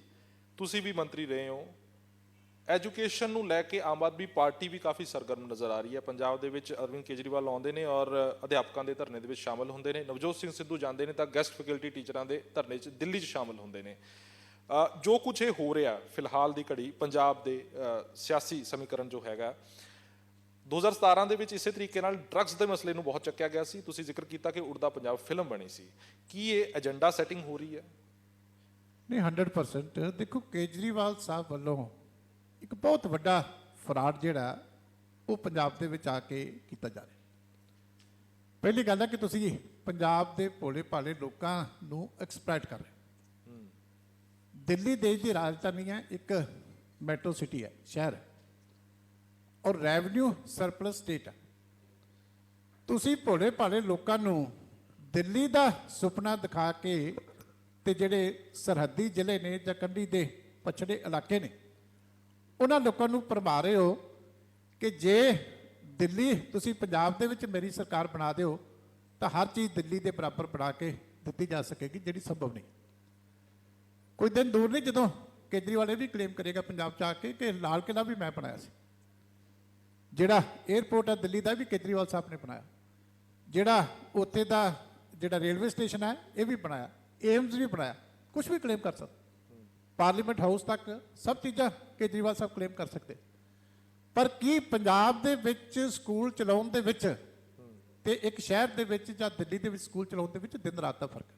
ਨਹੀਂ ਤੁਸੀਂ ਫਿਰ ਇਹ ਮੰਨਦੇ ਹੋ ਕਿ ਕਾਂਗਰਸ ਨੇ ਮੈਂ ਕੰਮ ਪਹਿਲਾਂ ਕੀਤਾ? ਕੇਜਰੀਵਾਲ ਸਾਹਿਬ ਨੂੰ ਪੁੱਛਦਾ ਕਿ ਤੁਸੀਂ ਪੰਜਾਬ ਦੇ ਸ਼ਹਿਰਾਂ ਦੇ ਸਕੂਲ ਦੇਖੋ ਸਰਕਾਰੀ, ਕਿਸੇ ਗੱਲੋਂ ਵੀ ਘੱਟ ਨਹੀਂ। ਸ਼ਹਿਰ ਦੇ ਵਿੱਚ ਸਟੂਡੈਂਟਸ ਵੀ ਗਿਣਤੀ ਬਹੁਤ ਹੁੰਦੀ ਹੈ, ਟੀਚਰਸ ਵੀ ਜਿਹੜੇ ਆ ਈਜ਼ੀਲੀ ਉੱਥੇ ਅਵੇਲੇਬਲ ਹੁੰਦੇ, ਕੋਈ ਮੈਨ ਪਾਵਰ ਵੇਸਟੇਜ ਨਹੀਂ ਹੈ। ਲੇਕਿਨ ਮੁਸ਼ਕਲ ਹੁੰਦੀ ਹੈ ਜਦੋਂ ਤੁਸੀਂ ਸਰਹੱਦੀ ਪਿੰਡ ਦੇ ਵਿੱਚ ਜਿੱਥੇ ਕੋਈ ਜਾ ਕੇ ਰਾਜੀ ਨਹੀਂ, ਛੋਟਾ ਜਿਹਾ ਕੰਢੀ ਏਰੀਆ ਦਾ ਪਹਾੜੀਆਂ ਦੇ ਵਿੱਚ ਪਿੰਡ ਆ ਜਿੱਥੇ 15 ਬੱਚਿਆਂ ਪਿੱਛੇ ਤੁਹਾਨੂੰ ਸਕੂਲ ਚਲਾਉਣਾ ਪੈਂਦਾ, ਉਹਨੇ ਟੀਚਰ ਦੇਣੇ ਪੈਂਦੇ ਆ ਜਿਨ੍ਹਾਂ ਦੀ ਪੇ ਬਹੁਤ ਜ਼ਿਆਦਾ ਹੁੰਦੀ ਹੈ ਲੇਕਿਨ ਬੱਚੇ ਬੈਨੀਫਿਟ ਲੈਣ ਵਾਲੇ 15 ਹੁੰਦੇ। ਸਾਡੇ ਕੋਲੇ 19,500 ਸਕੂਲ ਆ ਤੇ ਦਿੱਲੀ ਦੇ ਵਿੱਚ ਕਿੰਨੇ ਸਕੂਲ ਆ? 1500। ਜੇ ਫਿਰ ਕੰਪੇਅਰ ਕਰਨਾ ਪਹਿਲਾਂ 19,500 ਸਕੂਲ ਕਿੰਨੇ ਤੱਕ ਦਿਖਾਓ। ਜੇ ਤੁਸੀਂ ਇੱਕ ਸਿਟੀ ਨੂੰ ਤੇ ਇੱਕ ਸਟੇਟ ਨੂੰ ਕੰਪੇਅਰ ਕਰਨਾ, ਇਹ ਤਾਂ ਲੋਕਾਂ ਦੀਆਂ ਭਾਵਨਾਵਾਂ ਜਿਹੜੀਆਂ ਉਹਨੂੰ ਐਕਸਪ੍ਰੈਸ ਕਰਦੇ ਆ। ਕਿਵੇਂ ਪੋਸੀਬਲ ਹੈ? ਮੈਂ ਆਪ ਜਾ ਕੇ ਉਹਨਾਂ ਸਕੂਲਾਂ 'ਚ ਦੇਖਿਆ ਕਿ ਕੀ ਹਾਲਾਤ ਆ, ਕਿੰਨੀਆਂ ਨਦੀਆਂ ਨਾਲੇ ਲੰਘ ਕੇ ਬੱਚਿਆਂ ਨੂੰ ਜਿਹੜਾ ਸਕੂਲਾਂ 'ਚ ਜਾਣਾ ਪੈਂਦਾ। ਟੀਚਰ ਉੱਥੇ ਕੋਈ ਜਾ ਕੇ ਰਾਜੀ ਨਹੀਂ, ਤੁਹਾਨੂੰ ਫੋਰਸ ਕਰਕੇ ਟੀਚਰ ਭੇਜਣੇ ਪੈਂਦੇ ਆ। ਇਸ ਕਰਕੇ ਜ਼ਮੀਨੀ ਹਕੀਕਤਾਂ ਇੱਕ ਸਟੇਟ ਦੀਆਂ ਤੇ ਇੱਕ ਸ਼ਹਿਰ ਦੀਆਂ ਉਹ ਅਲੱਗ-ਅਲੱਗ ਨੇ। ਜੇ ਕੇਜਰੀਵਾਲ ਸਾਹਿਬ ਨੇ ਕੰਪੇਅਰ ਕਰਨਾ ਹੈ ਦਿੱਲੀ ਨੂੰ, ਉਹਨੂੰ ਬੰਗਲੌਰ ਨਾਲ ਕਰਨ, ਉਹਨੂੰ ਬੰਬੇ ਨਾਲ ਕਰਨ। ਉੱਥੇ ਦਾ ਬਜਟ ਕੀ ਪੰਜਾਬ 'ਚ ਲੈ ਕੇ ਆਉਣਗੇ? ਇਹ ਤੁਹਾਨੂੰ ਲੱਗਦਾ ਕਿ ਕਾਂਗਰਸ ਇਸ ਮਸਲੇ ਤੇ ਠੀਕ ਹੈ? ਕਿਉਂਕਿ ਪ੍ਰਗਟ ਸਿੰਘ ਨੇ ਪਿਛਲੇ ਦਿਨੀ ਇੱਕ ਟਵੀਟ ਕੀਤਾ ਔਰ ਜ਼ਿਕਰ ਕੀਤਾ ਕਿ ਪਹਿਲਾਂ ਦੇ ਨਾਲੋਂ ਪੰਜਾਬ ਦੇ ਵਿੱਚ ਸਰਕਾਰੀ ਸਕੂਲਾਂ ਦੇ ਵਿੱਚ ਬੱਚਿਆਂ ਦੀ ਗਿਣਤੀ ਜਿਹੜੀ ਆ ਵਧੀ ਆ। ਤੁਸੀਂ ਮੰਨਦੇ ਹੋ ਕਿ ਕਾਂਗਰਸ ਨੇ ਇਸ ਦੇ ਉੱਪਰ ਕੰਮ ਕੀਤਾ? ਦੇਖੋ, ਪੰਜਾਬ ਦੇ ਵਿੱਚ ਸਾਡੇ 23-24 ਲੱਖ ਬੱਚਿਆਂ ਦੀ ਗਿਣਤੀ ਸ਼ੁਰੂ ਤੋਂ ਹੀ ਕੋਵਿਡ ਦੇ ਵਿੱਚ, ਕਿਉਂਕਿ ਬਹੁਤ ਇਕਨੋਮਿਕ ਕੰਡੀਸ਼ਨ ਲੋਕਾਂ ਦੀਆਂ ਖਰਾਬ ਹੋ ਗਈਆਂ, ਪ੍ਰਾਈਵੇਟ ਸਕੂਲਾਂ ਦੇ ਸਾਰੇ ਪੇਰੈਂਟਸ ਫੀਸ ਅਫੋਰਡ ਨਹੀਂ ਕਰ ਸਕਦੇ ਸੀ। ਬਹੁਤ ਸਾਰੇ ਲੋਕਾਂ ਨੇ ਮਜਬੂਰ ਹੋ ਕੇ ਜਿਹੜਾ ਆਪਣੇ ਬੱਚੇ ਜਿਹੜੇ ਆ ਉਹ ਗਵਰਨਮੈਂਟ ਸਕੂਲ 'ਚ ਪਾਏ, ਮਜਬੂਰੀ 'ਚ ਪਾਏ। ਇਹ ਹਕੀਕਤ ਹੈ, ਇਹ ਹਕੀਕਤ ਹੈ, ਇਹਦੇ 'ਚ ਕੋਈ ਸ਼ੱਕ ਨਹੀਂ ਹੈ। ਕਿਉਂਕਿ ਹਾਲਾਤ ਇਹੋ ਜਿਹੇ ਬਣ ਗਏ ਸੀ ਕਿ ਕੋਈ ਰਿਕਸ਼ੇ ਵਾਲਾ ਵੀ ਮਿਹਨਤ ਕਰਕੇ ਆਪਣਾ ਬੱਚਾ ਪ੍ਰਾਈਵੇਟ ਸਕੂਲ 'ਚ, ਗਵਰਨਮੈਂਟ ਸਕੂਲ 'ਚ ਪੜ੍ਹਾ ਰਿਹਾ ਸੀ। ਪਰ ਜਦੋਂ ਟੈਕਸੀ ਵਾਲਾ, ਰਿਕਸ਼ੇ ਵਾਲਾ, ਸਾਰਾ ਟੂਰਿਜ਼ਮ ਦਾ ਕੰਮ, ਦੁਕਾਨਦਾਰ, ਸਾਰਿਆਂ ਦੇ ਕਾਰੋਬਾਰ 1 ਸਾਲ ਵਾਸਤੇ ਬੰਦ ਹੋ ਗਏ ਤੇ ਮਜਬੂਰ ਹੋ ਕੇ ਲੋਕਾਂ ਨੇ ਆਪਣੇ ਬੱਚਿਆਂ ਦੀ ਫੀਸ ਨਾ ਅਫੋਰਡ ਕਰਦੇ ਹੋਏ ਉਹਨਾਂ ਨੂੰ ਐਡਮਿਸ਼ਨ ਜਿਹੜੀ ਹੈ ਸਰਕਾਰੀ ਸਕੂਲਾਂ 'ਚ ਦਵਾਈ। ਕਿਉਂਕਿ ਆਨਲਾਈਨ ਟੀਚਿੰਗ ਹੁੰਦੀ ਸੀ, ਲੋਕੀ ਘਰਾਂ ਦੇ ਵਿੱਚ ਕੰਪਨਸੇਟ ਕਰਦੇ ਸੀ, ਪਰ ਐਟਲੀਸਟ ਉਹ ਬੱਚਿਆਂ ਦਾ ਪ੍ਰਾਈਵੇਟ ਸਕੂਲ ਦਾ ਖਰਚਾ ਜਿਹੜਾ ਉਹ ਬਚਾਉਣਾ ਚਾਹੁੰਦੇ ਸੀ।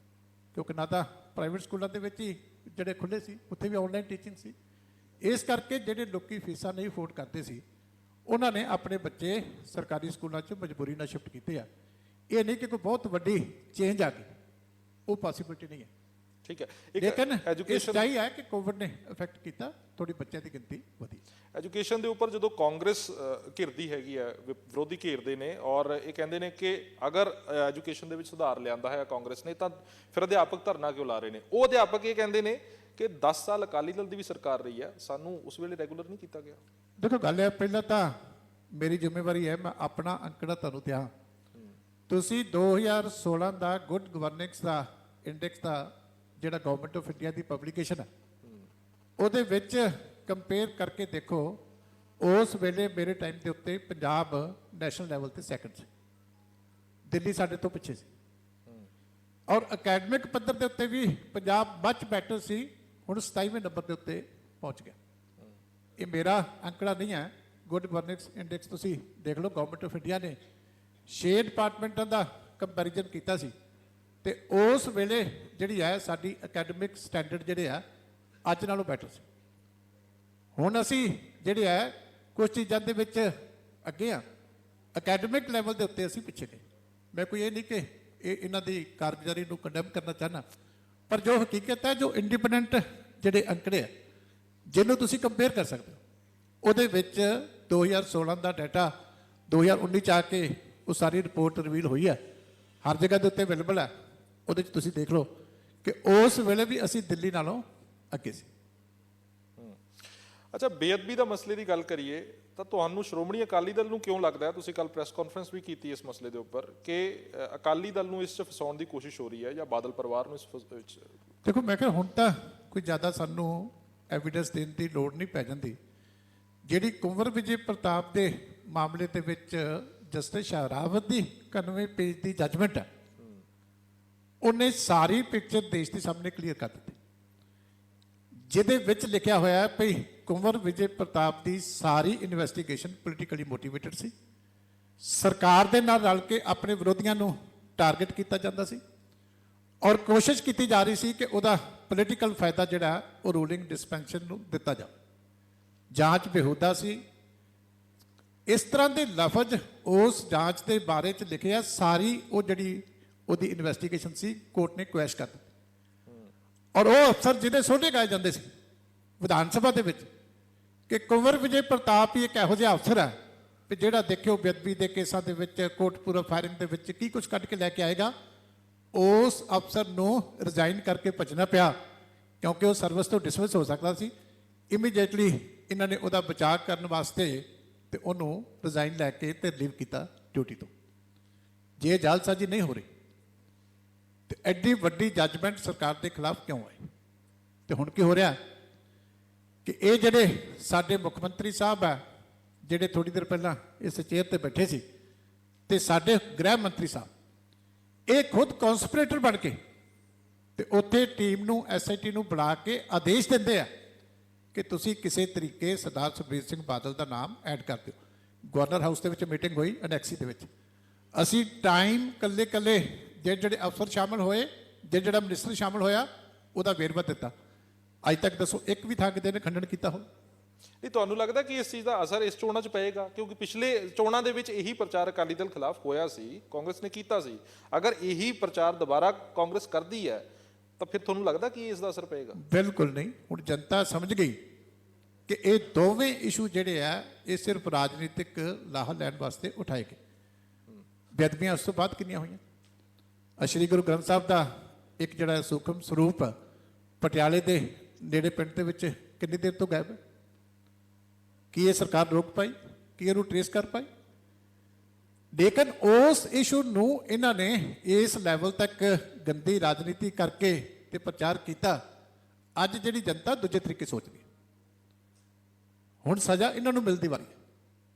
ਜਿਹੜੇ ਉਦੋਂ ਝੂਠੀਆਂ ਕਸਮਾਂ ਖਾ ਕੇ ਆਏ ਸੀ, ਜਿਨ੍ਹਾਂ ਨੇ ਗੁਟਕਾ ਸਾਹਿਬ ਫੜ ਕੇ ਤੇ ਅਸਲੀ ਬੇਅਦਬੀ ਹੁਣ ਲੋਕੀ ਇਸ ਗੱਲ ਦੀ ਕਰਦੇ ਆ ਜਿਸ ਚੀਜ਼ ਨੂੰ ਕਾਂਗਰਸ ਦੇ ਮੰਤਰੀ ਖੁਦ ਐਡਮਿਟ ਕਰਦੇ ਆ ਕਿ ਇਹ ਗਲਤ ਹੋਇਆ। ਹੁਣ ਇਸ ਚੀਜ਼ ਦਾ ਜਵਾਬ ਜਨਤਾ ਨੇ ਜਿਹੜਾ ਤਾਂ ਕਾਂਗਰਸ ਇਹ ਕਹਿੰਦੀ ਹੈ ਕਿ ਕੈਪਟਨ ਅਮਰਿੰਦਰ ਸਿੰਘ ਜਿਹੜੇ ਨੇ ਉਹ ਅਕਾਲੀ ਦਲ ਦੇ ਨਾਲ ਉਹਨਾਂ ਦੀ ਕੋਈ ਮੇਲ ਸੀਗਾ ਕੋਈ ਜਾਂ ਕੋਈ ਅੰਦਰ ਖਾਤੇ ਗੱਲ ਸੀਗੀ ਅਕਾਲੀ ਦਲ ਨਾਲ। ਔਰ ਹੁਣ ਕੈਪਟਨ ਵੀ ਇਹੀ ਗੱਲ ਕਹਿ ਰਹੇ ਨੇ ਕਿ ਅਗਰ ਜ਼ੋਰ ਹੈਗਾ ਸਰਕਾਰ ਦੇ ਵਿੱਚ ਤਾਂ ਮਜੀਠੀਆ ਨੂੰ ਫੜੋ, ਸੁਖਬੀਰ ਸਿੰਘ ਬਾਦਲ ਤੇ ਕਾਰਵਾਈ ਹੋਵੇ। ਉਸ ਤੇ ਕਾਰਵਾਈ ਕਿਉਂ ਨਹੀਂ ਹੁੰਦੀ? ਸੁਮੇਧ ਸਿੰਘ ਸੈਣੀ ਦੇਖੋ ਗੱਲ ਇਹ ਹੈ ਕਿ ਪਹਿਲਾਂ ਤਾਂ ਕਾਂਗਰਸ ਦੀ ਨੈਸ਼ਨਲ ਲੀਡਰਸ਼ਿਪ ਇੰਨੀ ਨਲਾਇਕ ਹੈ ਕਿ ਇਹਨਾਂ ਨੂੰ 4.5 ਸਾਲ ਬਾਅਦ ਇਹ ਨਹੀਂ ਪਤਾ ਲੱਗਿਆ ਕਿ ਸਾਡਾ ਚੀਫ ਮਿਨਿਸਟਰ ਦੂਜੀ ਪਾਰਟੀ ਨਾਲ ਰਲਿਆ ਹੋ। ਅਸੀਂ ਤਾਂ ਕਦੋਂ ਦਾ ਕਹਿੰਦੇ ਉਹਨਾਂ ਨੂੰ ਬਦਲ ਲਓ। ਫਿਰ ਕੋਈ ਚੰਗਾ ਪ੍ਰਧਾਨ ਲਾ ਲਓ ਦੇਸ਼ ਦੇ ਵਿੱਚ ਜਿਹੜਾ ਐਟਲੀਸਟ ਆਪਣੀ ਪਾਰਟੀ ਦੇ ਚੀਫ ਮਿਨਿਸਟਰ ਨੂੰ ਤਾਂ ਸਮਝਦਾ ਹੋ। ਇਹ ਕੁਐਸਚਨ ਸਾਡੇ ਤੇ ਨਹੀਂ, ਇਹ ਕੁਐਸਚਨ ਇਹਦੀ ਲੀਡਰਸ਼ਿਪ ਤੇ ਕਿ ਜਿਸ ਲੀਡਰਸ਼ਿਪ ਨੇ ਉਹਨੂੰ ਚੀਫ ਮਿਨਿਸਟਰ ਬਣਾਇਆ ਉਹ ਲੀਡਰਸ਼ਿਪ ਜਿਉਂਦੀ ਜਾਗਦੀ ਦਿੱਲੀ 'ਚ ਬੈਠੀ ਹੈ। ਉਹਦੇ ਕੋਲੇ ਤੁਸੀਂ ਸ਼ਿਕਾਇਤਾਂ ਲੈ ਕੇ ਗਏ ਸੀ, ਮਾਹੌਲ ਬਣਾਇਆ ਤੁਸੀਂ ਉਹਨੂੰ ਬਦਲਣ ਦਾ। ਤੇ ਕੀ 4.5 ਸਾਲ ਉਹਨਾਂ ਦੋਨਾਂ ਨੂੰ ਮਾਂ ਪੁੱਤ ਨੂੰ ਇਹ ਨਹੀਂ ਪਤਾ ਲੱਗਿਆ ਕਿ ਸਾਡਾ ਚੀਫ ਮਿਨਿਸਟਰ ਅਕਾਲੀ ਦਲ ਨਾਲ ਰਲਿਆ ਹੋਇਆ? ਇਸ ਕਰਕੇ ਇਹ ਗੱਲਾਂ ਜਿਹੜੀਆਂ ਇਹਦੀ ਜਸਟੀਫਿਕੇਸ਼ਨ ਕੀ ਹੈ? ਇਹ ਕਹਿ ਦੇਣਾ ਕਿ ਫਲਾਣਾ ਉਹਦੇ ਨਾਲ ਰਲਿਆ ਹੋਇਆ, ਫਲਾਣਾ ਉਹਦੇ ਨਾਲ ਰਲਿਆ ਹੋਇਆ। ਉਹ ਤਾਂ ਹੁਣ ਇਸੇ ਕਰਕੇ ਇਹਨਾਂ ਨੂੰ ਕਹਿ ਰਿਹਾ ਕਿਉਂਕਿ ਉਹਨਾਂ ਨੇ ਵੀ ਉਦੋਂ ਇਲੈਕਸ਼ਨ ਦੇ ਵਿੱਚ ਸੀਟਾਂ ਜਿੱਤਣ ਵਾਸਤੇ ਸਾਰਾ ਕੁਝ ਕਹਿ ਦਿੱਤਾ ਸੀ। ਇਹ ਗੁਟਕਾ ਸਾਹਿਬ ਦੀ ਸਹੁੰ ਚੁੱਕਣ ਵਾਲੇ ਨੂੰ ਤੇ ਅੱਜ ਮਾੜਾ ਕਹਿ ਗਏ। ਲੇਕਿਨ ਗੁਟਕਾ ਸਾਹਿਬ ਫੜਾਇਆ ਕਿੰਨੇ ਸੀ? ਉਹ ਜਰਾ ਵੀਡੀਓ ਕਲਿੱਪ ਚਲਾ ਕੇ ਦਿਖਾਓ। ਸੁਖਜਿੰਦਰ ਸਿੰਘ ਰੰਧਾਵਾ ਸੀ ਕਿ ਕੋਈ ਹੋਰ ਸੀ? ਜਿਹਨੇ ਗੁਟਕਾ ਸਾਹਿਬ ਸਟੇਜ ਤੇ ਫੜਾਇਆ ਸੀ ਉਸ ਵੇਲੇ ਉਹਨਾਂ ਨੇ ਆਪਣੀ ਜੇਬ ਚੋਂ ਤਾਂ ਨਹੀਂ ਕੱਢਿਆ ਸੀ। ਫੜਾਉਣ ਵਾਲੇ ਵੀ ਆ ਸਾਰੇ ਮੰਤਰੀ ਹੁਣ ਵੀ ਹੈਗੇ। ਮੈਂ ਤਾਂ ਚਾਹਾਂਗਾ ਉਹ ਕਲਿੱਪ ਦਿਖਾਓ ਵੀ ਜੇ ਇਹ ਕਹਿੰਦੇ ਹੋ ਕਿ ਇਹ ਫਰਾਡ ਹੋਇਆ, ਇਹ ਧੋਖਾ ਹੋਇਆ। ਅੱਜ ਰਾਜਾ ਵੜਿੰਗ ਜੀ ਕਹਿ ਕੇ ਗਏ ਐਸੇ ਚੇਅਰ ਤੇ ਬੈਠ ਕੇ, ਤੇ ਫਿਰ ਉਹਨਾਂ ਦੇ ਚਿਹਰੇ ਵੀ ਦਿਖਾਓ ਜਿਹੜੇ ਕੋਲ ਗੁਟਕਾ ਫੜ ਕੇ ਤੇ ਨਾਲ ਜਕਾਰੇ ਲਾ ਰਹੇ ਸੀ। ਉਹ ਤਾਂ ਸਾਰੇ ਹੁਣ ਵੀ ਸਰਕਾਰ ਦੇ ਵਿੱਚ ਮੰਤਰੀ ਹੈ। ਠੀਕ ਹੈ ਚੀਮਾ ਸਾਹਿਬ, ਆਪਾਂ ਖੇਤੀਬਾੜੀ ਤੇ ਆਉਂਦੇ ਹਾਂ। ਸ਼੍ਰੋਮਣੀ ਅਕਾਲੀ ਦਲ ਹਮੇਸ਼ਾ ਤੋਂ ਇਹ ਕਹਿੰਦੀ ਰਹੀ ਹੈ ਕਿ ਕਿਸਾਨਾਂ ਦੀ ਪਾਰਟੀ ਹੈ, ਪੰਥਕ ਪਾਰਟੀ ਹੈ। ਤਾਂ ਕਿਸਾਨ ਤੁਹਾਡੇ ਤੋਂ ਨਾਰਾਜ਼ ਕਿਉਂ ਹੋ ਗਏ? ਦੇਖੋ ਗੱਲ ਹੈ, ਸਾਡੇ ਤੋਂ ਕਿਸਾਨੀ ਨਾਰਾਜ਼ ਨਹੀਂ ਹੈ। ਅੱਜ ਵੀ ਜੇ ਤੁਸੀਂ ਦੇਖੋ ਤਾਂ ਜੇ ਐਜੀਟੇਸ਼ਨ ਦੇ ਵਿੱਚ ਮੋਗਾ ਦੇ ਵਿੱਚ ਜੋ ਹੋਇਆ ਉਹ ਉੱਥੇ ਮੋਗਾ ਦੇ ਵਿੱਚ ਜੋ ਹੋਇਆ ਉਹ ਕਿਸਾਨ ਨਹੀਂ ਸੀ। ਦੇਖੋ ਅਸੀਂ ਪ੍ਰੈਸ ਕਾਨਫਰੰਸ ਕਰਕੇ 82 ਬੰਦਿਆਂ ਦੇ ਨਾਮ ਜਨਤਕ ਕੀਤੇ ਜਿਹੜੇ ਪ੍ਰੋਟੈਸਟ ਦੇ ਵਿੱਚ ਸ਼ਾਮਲ ਸੀ ਉਹਨਾਂ ਦਾ ਕਾਂਗਰਸ ਦੇ ਵਿੱਚ ਅਹੁਦਾ, ਉਹਨਾਂ ਦਾ ਆਮ ਆਦਮੀ ਪਾਰਟੀ ਦੇ ਵਿੱਚ ਅਹੁਦਾ, ਸਾਰਿਆਂ ਦਾ ਜਥੇਦਾਰ ਤੋਤਾ ਸਿੰਘ ਜੀ ਨੇ ਲਿਸਟ ਬਣਾ ਕੇ ਚੰਡੀਗੜ੍ਹ ਦੇ ਵਿੱਚ ਪ੍ਰੈਸ ਕਾਨਫਰੰਸ ਕਰਕੇ ਅਸੀਂ ਜਾਰੀ ਕੀਤਾ। ਜੇ 82 ਬੰਦੇ ਅਸੀਂ ਆਫਿਸ ਬੀਰਰ ਆਇਡੈਂਟੀਫਾਈ ਕਰ ਦਿੱਤੇ ਪੋਲੀਟੀਕਲ ਪਾਰਟੀਆਂ ਦੇ, ਤੇ ਫਿਰ ਤੁਸੀਂ ਕਿਵੇਂ ਕਹੋਗੇ ਕਿ ਕਿਸਾਨਾਂ ਨੇ ਪ੍ਰੋਟੈਸਟ ਕੀਤਾ? ਕਿਉਂਕਿ ਸਾਡੀ ਵੇਵ ਚੱਲ ਰਹੀ ਹੈ, ਮੂਵਮੈਂਟ ਚੱਲ ਰਹੀ ਹੈ। ਇਹਨਾਂ ਨੂੰ ਜੈਲਸੀ ਹੁੰਦੀ ਸੀ ਕਿ ਇਹਨਾਂ ਦਾ ਪ੍ਰਚਾਰ ਕਿਸੇ ਤਰੀਕੇ ਬੰਦ ਕਰੇ। ਇਸ ਕਰਕੇ ਜਿਹੜਾ ਕਿਸਾਨ ਮੋਰਚੇ ਨੇ ਤਾਂ ਕਲੀਅਰ ਕੀਤਾ ਸੀ ਕਿ ਬੀਜੇਪੀ ਤੋਂ ਇਲਾਵਾ ਅਸੀਂ ਕਿਸੇ ਪਾਰਟੀ ਦਾ ਵਿਰੋਧ ਨਹੀਂ ਕਰਦੇ, ਪਰ ਕੁਝ ਥਾਵਾਂ ਦੇ ਉੱਤੇ ਕਾਂਗਰਸ ਦੇ ਵਰਕਰ, ਕਾਂਗਰਸ ਦੇ ਲੀਡਰ, ਆਮ ਆਦਮੀ ਪਾਰਟੀ ਦੇ ਵਰਕਰ, ਇਹਨਾਂ ਦੇ ਲੀਡਰ ਉਹ ਡਰਾਮਾ ਕਰਨ ਵਾਸਤੇ ਆਉਂਦੇ ਸੀ। ਮੋਗਾ ਦੇ ਵਿੱਚ ਅਸੀਂ ਉਹਨਾਂ ਦੇ ਨਾਮ, ਉਹਨਾਂ ਦੇ ਐਡਰੈਸ, ਉਹਨਾਂ ਦੇ ਪਾਰਟੀਆਂ ਦੇ ਰੁਤਬੇ ਸਾਰਿਆਂ ਦੇ ਅਸੀਂ ਜਨਤਕ ਕੀਤੇ। ਪਰ ਮੇਰਾ ਸਵਾਲ ਇਹ ਹੈ ਕਿ ਠੀਕ ਹੈ, ਤੁਸੀਂ ਉਹ ਕਹਿ ਰਹੇ ਹੋ ਕਿ ਕਿਤੇ ਨਾ ਕਿਤੇ ਪੋਲੀਟੀਕਲ ਪਾਰਟੀਆਂ ਨਾਲ ਸੰਬੰਧਿਤ ਲੋਕ ਸੀ। ਜੋ ਕਿਸਾਨ ਅੰਦੋਲਨ ਹੋਇਆ, ਕਿਸਾਨ ਮੋਰਚਾ ਲੱਗਿਆ ਸਿੰਘੂ ਬਾਰਡਰ ਦੇ ਉੱਪਰ, ਕਿਸਾਨ ਏਕਤਾ ਮੋਰਚਾ ਬਣਿਆ, ਉਸ ਦੇ ਵਿੱਚ ਠੀਕ ਹੈ ਬਾਕੀ ਪਾਰਟੀਆਂ ਦਾ ਸਮਝ ਆਉਂਦਾ ਹੈ, ਬੀਜੇਪੀ ਦਾ, ਕਾਂਗਰਸ ਦਾ ਜਾਂ ਬਾਕੀ ਪਾਰਟੀਆਂ ਦਾ। ਅਗਰ ਤੁਸੀਂ ਆਪਣੇ ਆਪ ਨੂੰ ਕਿਸਾਨ ਪਾਰਟੀ ਕਹਿੰਦੇ ਹੋ ਤਾਂ ਕਿਸਾਨ ਤਾਂ ਤੁਹਾਡੇ ਨਾਲ ਅਟੈਚ ਹੋਣੇ ਚਾਹੀਦੇ ਸੀ। ਤੁਸੀਂ ਵੀ ਉੱਥੇ, ਤੁਹਾਨੂੰ ਜਾਣ ਦੀ ਪਰਮਿਸ਼ਨ ਨਹੀਂ ਦਿੱਤੀ ਗਈ? ਕਿਸੇ ਪਾਰਟੀ ਨੂੰ ਨਹੀਂ ਦਿੱਤੀ ਗਈ। ਕਿਹੜੀ ਪਾਰਟੀ ਨੂੰ? ਉਹੀ ਗੱਲ ਕਰ ਰਹੇ ਕਿ ਤੁਹਾਨੂੰ ਕੁਝ ਲੈਫਟ ਪਾਰਟੀਜ਼ ਉੱਥੇ ਜਿਹੜੀਆਂ ਲਗਾਤਾਰ ਵਿਚਰਦੀਆਂ ਰਹੀਆਂ। ਬਾਕੀ ਦੱਸੋ ਕੋਈ ਪਾਰਟੀ, ਕਿਸੇ ਪਾਰਟੀ ਤਾਂ ਸਾਰੀਆਂ ਪਾਰਟੀਆਂ ਵਾਸਤੇ ਉਹਨਾਂ ਨੇ ਇੱਕੋ ਕੋਡ ਰੱਖਿਆ। ਅਸੀਂ ਉਸ ਚੀਜ਼ ਦੀ ਰਿਸਪੈਕਟ ਕੀਤੀ ਕਿ ਜੇ ਉਹ ਚਾਹੁੰਦੇ ਆ ਕਿ ਸਿਰਫ ਸਾਡੇ ਕੋਲੇ ਕਿਸਾਨ ਆਪਣੀਆਂ ਪਾਰਟੀਆਂ ਦੇ ਭੇਜੋ, ਲੀਡਰਸ਼ਿਪ ਪਿੱਛੇ ਰਵੇ, ਕਿ ਇਹ ਨਾ ਕਿਹਾ ਜਾਵੇ ਕਿ ਇਹ ਪੋਲੀਟੀਕਲੀ ਮੋਟੀਵੇਟਡ, ਕਿ ਸਾਡੇ ਤੇ ਸਟੈਂਪ ਨਾ ਲੱਗੇ। ਅਸੀਂ ਉਸ ਗੱਲ ਦੀ ਇੱਜ਼ਤ ਕੀਤੀ। ਜੋ ਸਾਡਾ ਪਾਰਲੀਮੈਂਟ ਦੇ ਵਿੱਚ ਬਣਦਾ ਸੀ ਅਸੀਂ ਉੱਥੇ ਰਿਜ਼ਾਈਨ ਵੀ ਕੀਤਾ, ਉੱਥੇ ਅਪੋਜ਼ ਵੀ ਕੀਤਾ, ਖਿਲਾਫ ਵੀ ਵੋਟ ਪਾਈ। ਜੋ ਸਟੈਂਡ ਸ਼੍ਰੋਮਣੀ ਅਕਾਲੀ ਦਲ ਨੇ ਲਿਆ, ਤੁਸੀਂ ਦੇਸ਼ ਦੀ ਇੱਕ ਵੀ ਪਾਰਟੀ ਦੱਸੋ ਜਿਹਨੇ ਇਸ ਗੱਲ ਦੇ ਉੱਤੇ ਇਸ ਤਰ੍ਹਾਂ ਦਾ ਐਡਾ ਸਖਤ ਸਟੈਂਡ ਲਿਆ ਹੋਵੇ। ਪਰ ਇਹਨਾਂ ਦੀ ਕਿਸਾਨੀ ਵਾਸਤੇ ਸੋਚ, ਮੈਂ ਹੈਰਾਨ ਸੀ। ਤੁਸੀਂ ਕੁਐਸਚਨ ਪੁੱਛਿਆ, ਲਾਸਟ ਕੁਐਸਚਨ ਮੁੱਖ ਮੰਤਰੀ ਸਾਹਿਬ ਨੂੰ, ਮੈਂ ਵੀ ਉਦੋਂ ਆ ਗਿਆ ਸੀ, ਕਿ ਤੁਸੀਂ ਪੁੱਛਿਆ ਕਿ ਤੁਹਾਡੇ ਖੇਤੀਬਾੜੀ ਮੰਤਰੀ ਸਾਹਿਬ ਨੇ ਐਲਾਨ ਕੀਤਾ ਹੈ ਕਿ ਜੇ ਕੇਂਦਰ ਸਰਕਾਰ ਨੇ ਐਮਐਸਪੀ ਨਾ ਦਿੱਤੀ ਤੇ ਅਸੀਂ 113 ਜਿਹੜੀਆਂ ਫਸਲਾਂ ਉਹਦੀ ਐਮਐਸਪੀ ਪੰਜਾਬ ਸਰਕਾਰ ਦੇਗੀ। ਤੁਸੀਂ ਕੁਐਸਚਨ ਪੁੱਛਿਆ, ਮੁੱਖ ਮੰਤਰੀ ਸਾਹਿਬ ਦਾ ਕੀ ਜਵਾਬ ਸੀ? ਕਹਿੰਦੇ ਮੈਂ ਪੜ੍ਹਿਆ ਨਹੀਂ। ਦੇਖੋ, ਪੰਜਾਬ ਦਾ ਖੇਤੀਬਾੜੀ ਮੰਤਰੀ ਐਲਾਨ ਕਰ ਰਿਹਾ ਐਡਾ ਵੱਡਾ ਕਿ ਜੇ ਕੇਂਦਰ ਸਰਕਾਰ ਐਮਐਸਪੀ ਨਾ ਦੇਗੀ ਤੇ ਮੈਂ ਜਿਹੜਾ ਹੈਗਾ, ਅਸੀਂ ਪੰਜਾਬ ਦੀ ਸਰਕਾਰ ਜਿਹੜੀ ਹੈ ਉਹ ਐਮਐਸਪੀ ਆਪਣੇ ਕੋਲੋਂ ਦੇਗੀ। ਤੇ ਮੁੱਖ ਮੰਤਰੀ ਸਾਹਿਬ ਬੁੱਕਲ ਮਾਰ ਕੇ ਬੈਠੇ, ਵਿਚਾਰਿਆਂ ਨੂੰ ਪਤਾ ਹੀ ਨਹੀਂ ਸਰਕਾਰ ਦੇ ਖੱਬਾ ਹੱਥ ਕੀ ਕਰ ਰਿਹਾ, ਸੱਜੇ ਨੂੰ ਨਹੀਂ ਪਤਾ। ਇਹ ਤੇ ਇਹਨਾਂ ਦਾ ਹਾਲ। ਤੁਹਾਡੀ ਅੱਜ ਦੀ ਇੰਟਰਵਿਊ ਹੈ ਮੇਰੇ ਤੋਂ ਅੱਧਾ ਪੌਣਾ ਘੰਟਾ ਪਹਿਲਾਂ ਦੀ। ਤੁਸੀਂ ਮੇਰੇ ਵਾਲੀ ਗੱਲ ਵੀ ਸੁਣਾ ਦਿਓ ਤੇ ਮੁੱਖ ਮੰਤਰੀ ਸਾਹਿਬ ਵਾਲੀ ਸੁਣਾ ਦਿਓ। ਤੁਹਾਨੂੰ ਲੱਗਦਾ ਕਿ ਚੁਣਾਵੀ ਸਟੰਟ ਹੈ? ਤੁਹਾਡਾ ਹੀ ਕੁਐਸਚਨ ਸੀ। ਤੁਸੀਂ ਜੋ ਖੇਤੀਬਾੜੀ ਮੰਤਰੀ ਨੇ ਐਲਾਨ ਕੀਤਾ ਉਹ ਵੀ ਸੁਣਾ ਦਿਓ। ਠੱਗੀ ਪਹਿਲਾਂ ਵੀ ਮਾਰੀ, ਠੱਗੀ ਹੁਣ ਵੀ ਮਾਰੀ ਜਾ ਰਹੀ। ਇਹਨਾਂ ਨੂੰ ਤਾਂ ਕਿਸਾਨੀ ਦੇ ਨਾਲ ਇਹਨਾਂ ਦਾ ਹਮਦਰਦੀ ਹੈ, ਇਹਨਾਂ ਨੂੰ ਤੇ ਇਹਨਾਂ ਦੀ ਪਲੈਨਿੰਗ ਹੈ ਖੇਤੀ ਦੇ ਬਾਰੇ। ਅੱਛਾ, ਮੇਰਾ ਚੀਮਾ ਸਾਹਿਬ ਆਖਰੀ ਸਵਾਲ ਹੈ ਕਿ ਬੀਜੇਪੀ ਤੁਹਾਡੇ ਨਾਲ ਭਾਈਵਾਲ ਦੇ ਵਿੱਚ, ਪੰਜਾਬ ਦੇ ਵਿੱਚ ਲੜਦੀ ਰਹੀ ਹੈ ਔਰ ਹੁਣ ਬੀਜੇਪੀ ਇਸ ਕੰਡੀਸ਼ਨ 'ਚ ਆਪਣੇ ਆਪ ਨੂੰ ਸਮਝਣ ਲੱਗ ਗਈ ਹੈ। ਹਾਲਾਂਕਿ ਉਹ ਆਉਣ ਵਾਲੀ ਚੋਣਾਂ 'ਚ ਪਤਾ ਲੱਗੇਗਾ ਕਿ 117 ਸੀਟਾਂ ਤੇ ਉਹ ਇਹ ਐਲਾਨ ਕਰਦੇ ਨੇ ਕਿ ਅਸੀਂ 117 ਸੀਟਾਂ ਤੇ ਲੜਾਂਗੇ। ਅਕਾਲੀ ਦਲ ਇੰਨੀ ਲੰਮੀ ਸਿਆਸਤ ਤੋਂ ਬਾਅਦ ਵੀ ਪੰਜਾਬ ਦੇ ਵਿੱਚ ਇਕੱਲਾ ਕਿਉਂ ਨਹੀਂ ਉਤਰ ਪਾ ਰਿਹਾ? ਨਹੀਂ, ਦੇਖੋ ਗੱਲ ਇਹ ਹੈ ਕਿ ਇਹ ਕੋਈ ਇਹ ਨਹੀਂ ਕਿ ਜਿਨ੍ਹਾਂ ਹਲਕਿਆਂ ਦੇ ਵਿੱਚ ਅਸੀਂ ਇਲੈਕਸ਼ਨ ਨਹੀਂ ਲੜਦੇ ਉੱਥੇ ਸਾਡਾ ਕੇਡਰ ਨਹੀਂ ਹੈ। ਪਰ ਪਹਿਲਾਂ ਕਿਉਂਕਿ ਸਾਡੀ ਭਾਰਤੀ ਜਨਤਾ ਪਾਰਟੀ ਦੇ ਨਾਲ ਸਾਂਝ ਸੀ, ਉਹਨਾਂ ਦੀ ਕੁਝ ਪਾਰਟੀਕੂਲਰ ਇਲਾਕਿਆਂ ਵਾਸਤੇ, ਕੁਝ ਸ਼ਹਿਰਾਂ ਦੇ ਵਿੱਚ ਪ੍ਰੈਫਰੈਂਸ ਹੁੰਦੀ ਹੈ। ਇਸ ਕਰਕੇ ਜਦੋਂ ਦੋ ਪਾਰਟੀਆਂ ਦਾ ਅਲਾਇੰਸ ਹੁੰਦਾ ਤੇ ਕੁਛ ਨਾ ਕੁਛ ਸੀਟਾਂ ਤੁਹਾਨੂੰ 117 ਜੋ ਛੱਡਣੀਆਂ ਪੈਂਦੀਆਂ। ਇਸੇ ਤਰ੍ਹਾਂ ਹੀ ਬਹੁਜਨ ਸਮਾਜ ਪਾਰਟੀ ਨਾਲ ਸਾਡਾ 1996 ਦੇ ਵਿੱਚ ਵੀ ਅਲਾਇੰਸ ਸੀ, ਕਿਉਂਕਿ ਦੋਨਾਂ ਪਾਰਟੀਆਂ ਦੀ ਸਿਧਾਂਤਕ ਤੌਰ ਤੇ ਬਹੁਤ ਵੱਡੀ ਸਾਂਝ ਆ। ਇਸ ਕਰਕੇ ਬੜਾ ਇਫੈਕਟਿਵ ਗੱਠਜੋੜ ਉਦੋਂ ਹੋਇਆ ਸੀ। ਔਰ ਹੁਣ ਫਿਰ ਜਦੋਂ ਬੀਜੇਪੀ ਨਾਲੋਂ ਅਸੀਂ ਨਾਤਾ ਤੋੜਿਆ ਤੇ ਉਹਨਾਂ ਦੀ ਵੀ ਇੱਛਾ ਸੀ, ਸਾਡੀ ਵੀ ਇੱਛਾ ਸੀ, ਤੇ ਦੁਬਾਰਾ ਅਲਾਇੰਸ ਹੋ ਗਿਆ। ਤੇ ਕੁਦਰਤੀ ਗੱਲ ਹੈ ਕਿ ਉਹਨਾਂ ਦੀ ਸ਼ਕਤੀ ਦੇ ਹਿਸਾਬ ਦੇ ਨਾਲ ਜੋ ਐਡਜਸਟਮੈਂਟ ਦੋਨਾਂ ਪਾਰਟੀਆਂ ਨੇ ਕੀਤੀ, ਜੋ ਸੀਟਾਂ ਉਹ ਚਾਹੁੰਦੇ ਸੀ ਉਹ ਦਿੱਤੀਆਂ ਗਈਆਂ। ਪਰ ਇਹ ਨਹੀਂ ਹੈ ਕਿ ਉਹਨਾਂ ਇਲਾਕਿਆਂ ਦੇ ਵਿੱਚ ਸਾਡਾ ਕੇਡਰ ਨਹੀਂ। ਅਲਾਇੰਸ ਹੁੰਦਾ ਹੀ ਤਾਂ ਆ ਜੇ ਤੁਹਾਡੀ ਜਿਹੜੀ ਸਟਰੈਂਥ ਹੈ ਉਹ ਹਰ ਥਾਂ ਹੁੰਦੀ। ਨਹੀਂ ਤਾਂ ਦੂਜੀ ਪਾਰਟੀ ਉਹਨਾਂ ਹਲਕੇ ਸਾਡੇ ਨਾਲ ਅਲਾਇੰਸ ਕਿਉਂ ਕਰੇ? ਉਹਨਾਂ ਨੂੰ ਪਤਾ ਹੈ ਕਿ ਇਸ ਸੀਟ ਦੇ ਉੱਤੇ ਸਾਨੂੰ ਅਕਾਲੀ ਦਲ ਦੀ ਪੂਰੀ ਸਪੋਰਟ ਮਿਲੇਗੀ ਤਾਂ ਹੀ ਅਲਾਇੰਸ ਹੁੰਦਾ। ਠੀਕ ਹੈ ਚੀਮਾ ਸਾਹਿਬ, ਬਹੁਤ ਬਹੁਤ ਧੰਨਵਾਦ। ਤੁਸੀਂ ਬੇਬਾਕੀ ਨਾਲ ਜਿਹੜੀ ਆਪਣੀ ਗੱਲਬਾਤ ਰੱਖੀ ਹੈ ਔਰ ਉਮੀਦ ਕਰਦੇ ਹਾਂ ਕਿ ਚੋਣਾਂ ਦੇ ਵਿੱਚ ਇੱਕ ਅੱਛਾ ਪ੍ਰਦਰਸ਼ਨ ਸ਼੍ਰੋਮਣੀ ਅਕਾਲੀ ਦਲ ਕਰੇਗੀ। ਸੋ ਬਹੁਤ ਬਹੁਤ ਧੰਨਵਾਦ ਤੁਹਾਡਾ। ਮਿਹਰਬਾਨੀ ਜੀ, ਬਹੁਤ ਮਿਹਰਬਾਨੀ। बहुत बहुत शुक्रिया। विपक्ष की बात को बड़ी ही दृढ़ता के साथ दलजीत सिंह चीमा साहब की ओर से